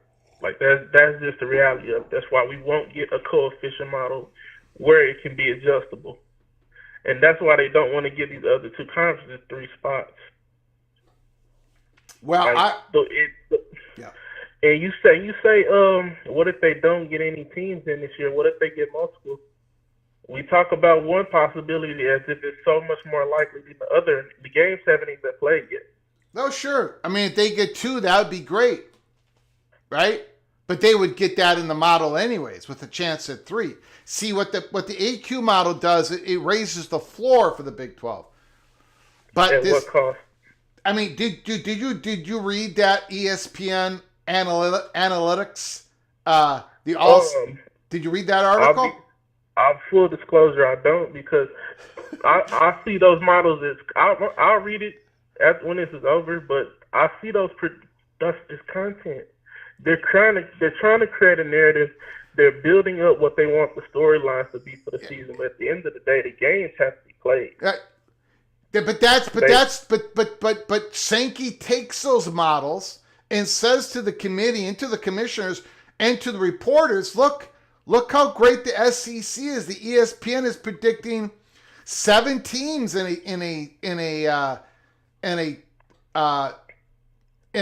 16 team. I mean, the narrative is always SEC. I mean, the narrative's never going to be Big 12, right? Well, dynasties don't fall just because we want them to fall. I get it. Go ahead. If you notice, there was so much more pushback on the idea of Alabama not getting, like all the SEC squawking about Alabama and South Carolina. Yeah. And there was so much more pushback than anybody could have imagined, especially after Tennessee got blown out. There was real resistance, so they can keep running that narrative out there. It's like running a ground ball out. But if the ground ball gets picked up and it goes to first base, you're out. Yeah. And the SEC is under a lot of pressure.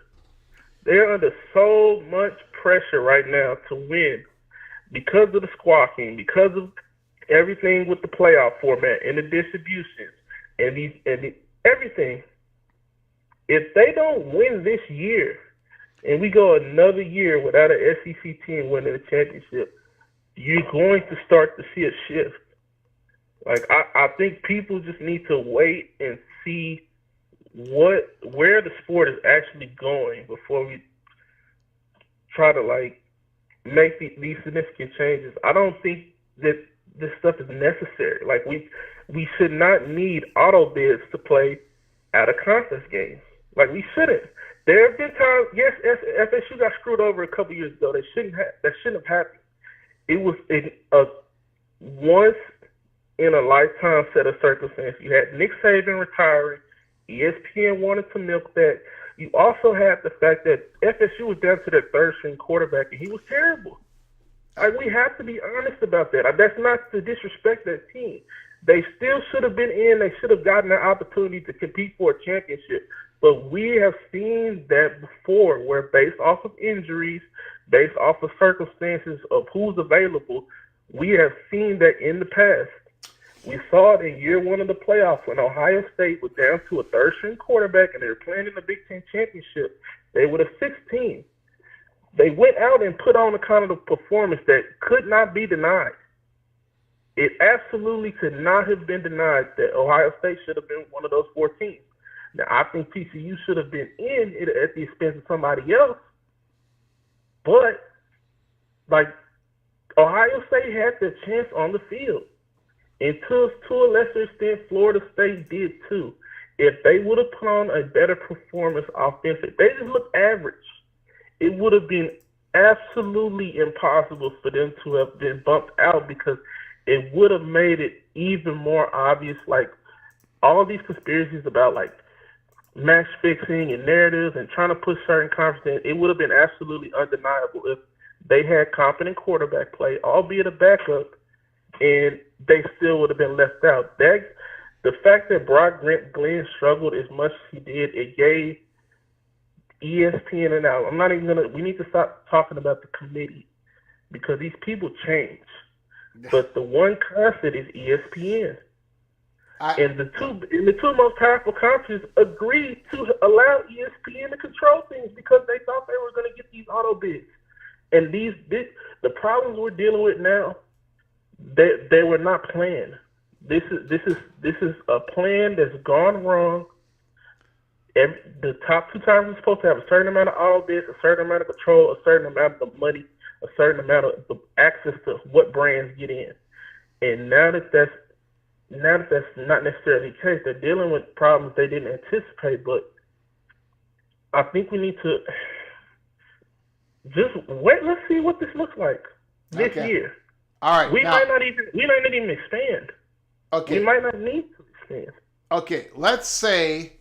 By the way, I don't think the Southeastern Conference has anything to worry about because your beloved Texas Longhorns are going to win it all, Replica, because Greg the Gold says so. So that's where we are with that. The Southeastern Conference has got nothing to worry about.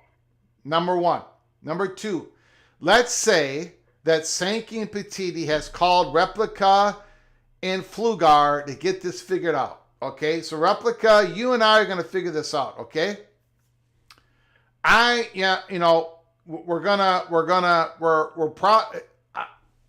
let's say, can we agree on this? I'll say Replica, since you're not going to be with automatic qualifiers, I say, okay, we go to 5 plus 11. Okay? 5 plus 11 or 5 plus 7. 5 plus 11, you got to go to 9 conference games. 5 plus 7, you don't have to. But if you don't want to go to 9, we can stay at 5 plus 7. But can there be one thing that we can agree upon, Replica, and that is this. Mm-hmm. If we're all gonna truly say, if Greg Sankey is gonna say at the bully pulpit and say, you gotta win it on the field. Games matter. You gotta win it on the field. And Brett Yormark stands up there and say, we gotta have a playoff format in which you earn it. It can't be handed to you. You gotta earn it. Okay. Can we agree that no longer can the committee use the idea that a team lost a key player, so therefore, before the playoffs begin, so therefore we're going to knock them down a notch? Because that's not on the field stuff. That is your projection of what a team is going to do without a key player on their team. In my opinion, that has got to completely... If Georgia would not have won the SEC, because Gunnar Stockman's the quarterback, Georgia would not have been allowed to go to the playoffs. I think that's bunk. I agree. Yeah. Okay. All right. Good. And if we get to that consensus where that eliminates the Florida State problem, and let me address some of the Florida State fans in the chat because there's this impression that I'm like picking at them. I'm not. I'm simply explaining to you why ESPN made the decision they've made. I've lived through Tim Donaghy match fixing the 2006 finals.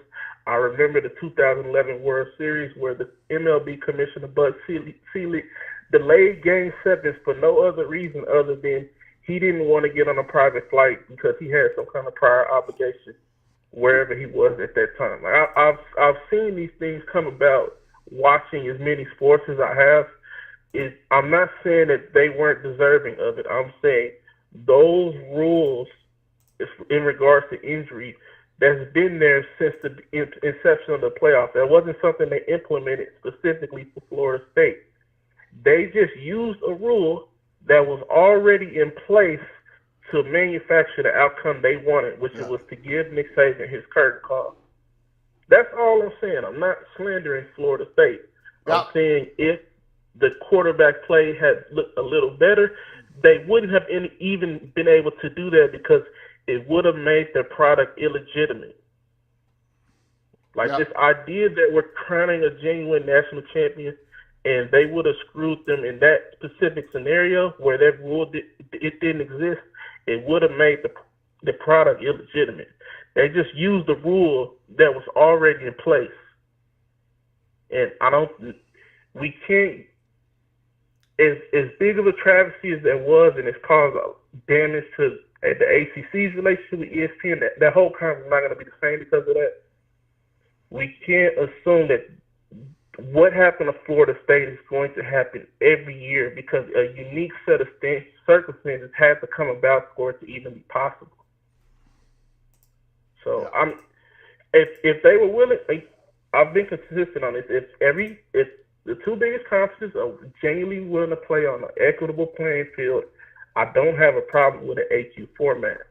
My pushback on the AQ format is that the SEC and the Big Ten don't have any intentions on playing on an equitable playing field. The auto bid is the first step in a long plan to destroy what we know as college football right now.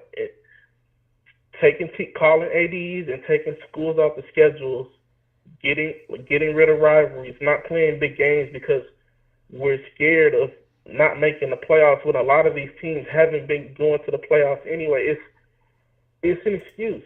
Like Indiana taking Virginia off their schedule because they want to take the SEC route is an excuse. Like, it just is. And it hurts the Big Ten. It hurts the Big Ten for them to do that. It hurts the Big Ten for Nebraska to take Tennessee off their schedule. We get it. It's more challenging. There's more competition in these conferences. Your chancellors, your presidents agreed to these circumstances. Let's stop running from the problems we create. The SEC needs to go to 9 games. I don't care if that keeps Texas out of the playoffs one year or another. Because if one extra game keeps us out, we weren't good enough to be in there anyway. That's just the reality. What's the Replica? What is what's the buzz on Arch Manning right now? Oh, we're ready to go. Everything's been quiet. Sark is not. We didn't have a spring game. Yeah. The only people are talking are people who are actually getting to see the practices. Yeah. But it's gonna be pretty quiet up until kickoff because you don't really want to give anything away. Yep. I mean, obviously he's been there long enough. They know what he is. Yeah. If they didn't think he was ready, Quinn would still be here, and there was already an agreement before the season that this was going to be Quinn's last year. There's no real benefit to him going to transfer and playing at Notre Dame. Like right now, he's getting his chance, and if something happens to Tua, he's going to get his opportunity. Yeah. But they know what they have in Orange. We kind of know we have. I hope Baxter's going to be able to hit the ground running, but I'm not really. I'm not really too fussed about it. Yep. Yeah, we'll be fine. I'm expecting a great game. I'm interested to see Julian saying at Ohio State. He kind of looked shaky against Tennessee, but maybe that was just kind of, Yeah, I don't know. Yeah. But everybody, they say he's a real talent, so I'm interested to see. But I'm not like picking on Florida State. It's just we're not the odds of us seeing a situation like that again is so one-off. Like, think about it. The TCU thing dropping the 3-6 was crazy, and that was 10 years ago. We haven't seen anything like that again. Yeah. Let's see what it looks like this year, and then now that we have 2 years of data on the playoff in this 12-team format, we'll have more information to see what's best. But overreacting to one playoff win, really, a lot of this comes down to them not feeding the teams correctly in the playoffs to begin with. Like, Ohio State shouldn't have had to take the path that they did. Yeah. Oregon didn't have any business getting Ohio State in their first game. There's a lot of things that could be corrected, and I think we would look at the playoff a lot differently. But beautiful, man. Beautiful. Replica. It's really the other stuff. The calling ADs and taking games off the schedule.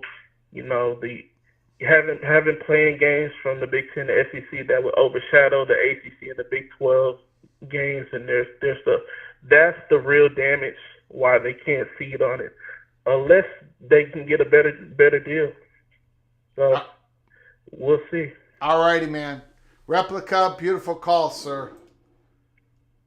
Thank you. And again, to the FSU fans, I'm not saying you didn't get screwed. Like, it was wrong, but like, let's be honest. Everything that happened to lead up to that, losing the starter, losing the backup, what happened with Alabama, they weren't even supposed to win the SEC. Like, they were not supposed to win that game. There was too many, like, not random, but one-off circumstances I'll let somebody else go. All right, man. Beautiful.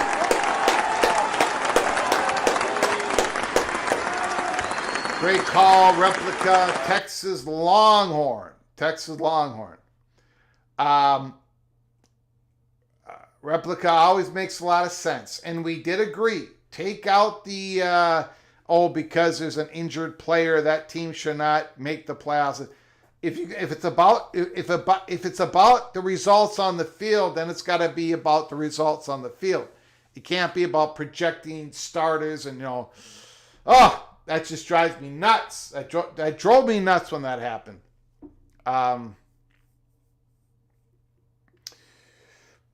Okay. Derek Marie, 16 schools are better than 12. And you know what's better than 16, Derek? You know what's better than 16? 18. It's got to be 18. For everything to work, to get everybody to buy into it, into the AQ model, it's got to be 18. 16 plus 2 more for everything to work. Thank you, Derek Marie. Thank you for your super chat. I very much appreciate it. Thank you, sir. I appreciate your generosity, helping us keep the lights on. Thank you so very much.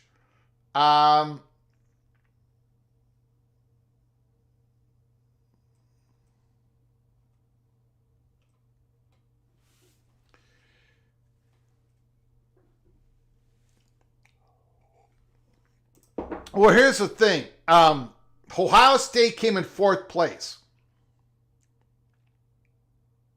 in the Big Ten. You have these imbalanced schedules. You're always going to have imbalanced schedules in these large conferences. You cannot schedule your way out of imbalanced schedules. You do not. Indiana had Michigan and Washington on their schedule last year. The year before, they both went to the college championship game, but they both took a large step back last year. You're always, that's one-off analogy, but it's always going to happen. The one-off could be in the Big 12 next year. Or this year, I should say. This year is this year. It's got to be big. Call from Tristan 5. Tristan 5, the floor is yours. Hey, Greg, thanks for taking my call. You appreciate it. So listen, I've been listening to your shows recently, and you've warmed up to the idea of AQs, right? Yes, I have flipped. I think Tony Petitti's idea is dead in the water and have for a long time. I have flipped. I think AQ model is the way to go, but it's got to be bigger than 16 teams for it to work. Go ahead, sir. All right. Well, hey, listen, I'm happy you're joining the club. Yes. I hate polls. I hate committees. I want them eliminated as much as possible. So I'm happy with the AQs as well. If we could get it where everyone agrees to it, I would be happy with that. Hey, listen, I just wanted to talk a little bit here about so the latest speculation with North Carolina is that they might be getting Clemson as a travel partner now, right? That's what we're starting to hear. If they leave and if they exit and they go into the SEC, it might be with Clemson, right? Well, I guess it could be. I haven't, no one has whispered that into my ear. It's like, yeah,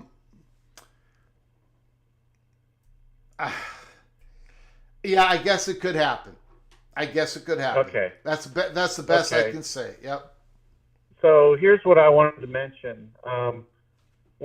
Everyone has always talked about, and this includes me, everyone has always talked about the idea of North Carolina and Virginia.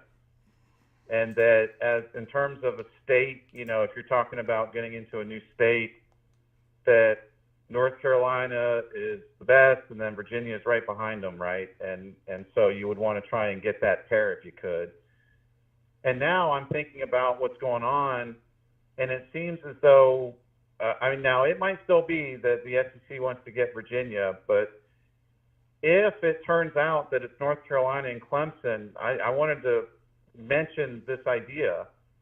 I think that it might be that people are looking at what's going on in terms of the demographic situation in Virginia. Greg, a lot of the growth in that state has been based on the Northern Virginia, basically, are like the Washington, D.C. suburbs. Yeah, yeah. And I think there's a possibility that people are looking at that situation and saying, you know what, really, this state isn't going to be growing. In fact, it might even be shrinking a little bit because, and I'm not trying to get political, but if the federal government is losing employees, you might actually have a reduction in population in Northern Virginia over time, like over the next, say, 5 years or so. And I'm just wondering if maybe our assumptions about the state of Virginia being such a great get for either one of the P2 conferences, that might not be the case, Greg. Okay. So continue on with that. Let's say that is accurate. Then continue on and let us.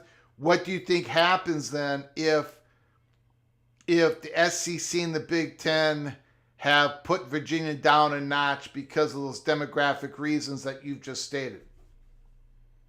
Well, I think what probably from the SEC's perspective, I think it's going to elevate Duke potentially. If they can find a way to get Duke, you know, I think ESPN just loves Duke, especially for the basketball ratings they get in Northeast. And I know Duke is highly respected in the SEC with their academics and their basketball blue blood status. So I'm wondering, like my assumption, and I'm saying that this was my thought process, it was always going to be North Carolina, Virginia, and it was going to be that pair. I'm wondering if perhaps, you know, you get 2 rounds of expansion, and the first one might be North Carolina, Clemson, and then they can follow that up with Duke and someone else. And I don't know who someone else could be.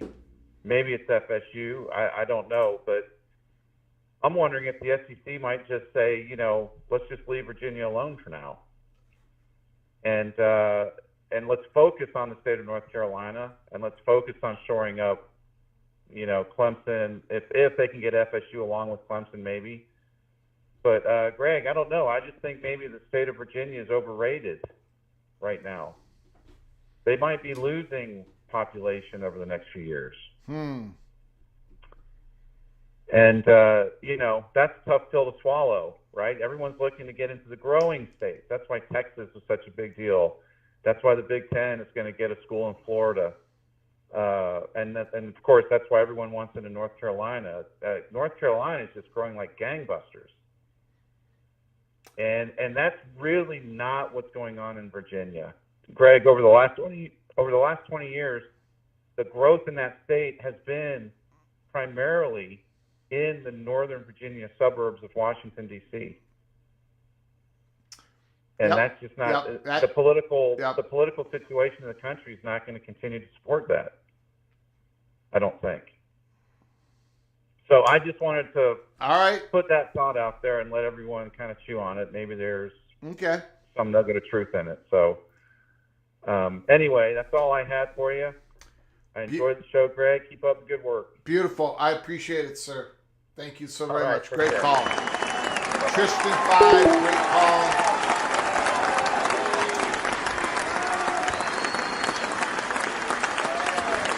Rod Nix, the NFL gets equity in ESPN in this deal according to The Athletic. Now, maybe we'll get into more of this tomorrow. NFL, ESPN.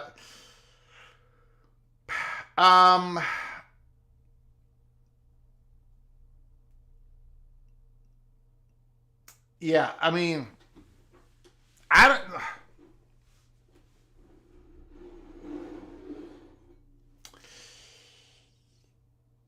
Again, how does that news? Could that news affect college football? ESPN's scheduling of the playoffs, ESPN having ownership of the New Year Bowl games. Does NFL having equity in ESPN, does that change anything? I don't know. I'm just putting that out there. And this is a case in which the most successful sports league in America, the NFL, is buying equity in ESPN.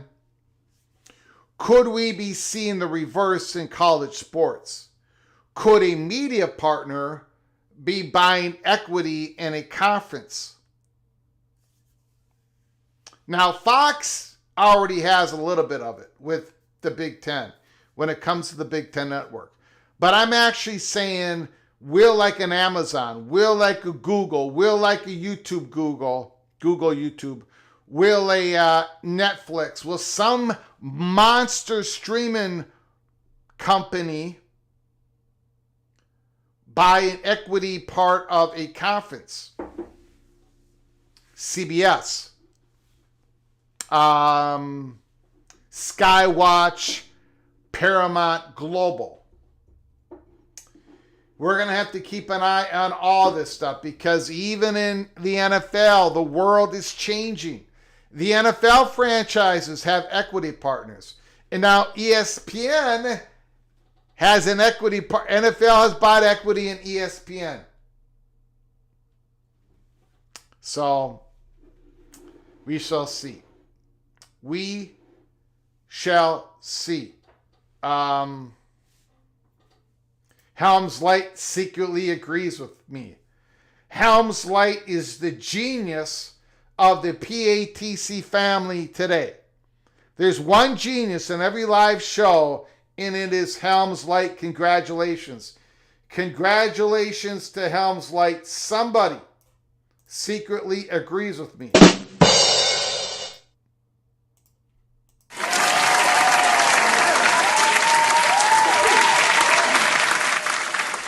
Okay, we've had a fun show tonight. We've been on the air for almost 2 hours and 20 minutes. I want to thank the people who donated to this show tonight to help us keep the lights on so we can have these long shows. Ryan Thomas, Heartbreak 25, Doc Gibbs, Skaven Yes Yes, The Evil Badger, Ryan Willie, Kenneth Maynor, Hammer Henderson, Derek Marie. Thank you guys so very much. The great phone calls. Replica, Tristan 5, my goodness, great phone calls. I appreciate everybody for coming on in. Don Scruggs, not the genius. Replica, almost the genius of the day. Almost. But Helms Light came in, snuck in the wire, and got it done. He secretly agrees with me. Do not do it publicly.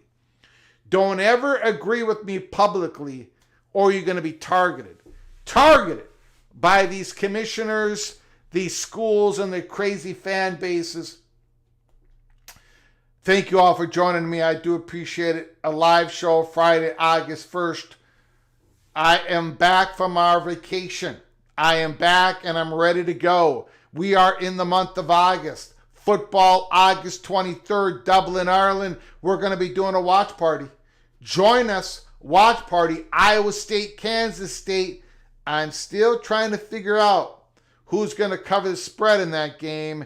We are going to be making our predictions for week 0 games within days before that weekend happens. I am so excited. I am so excited for 2025. So please stick with us here at Peek Around the Corner. If you haven't done it yet, what are you waiting for? Subscribe to our channel. Turn on those notifications. Subscribe, turn on those notifications. Smash the like button if you've liked our content today.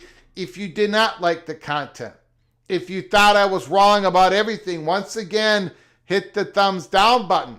It helps us with the algorithms at YouTube. Until next time, which will be this weekend, keep your head on a swivel. Until next time, from all of us at PATC, College Football's Peek Around the Corner, to all of you, please Please, you all take great care of each other. Thank you so very much.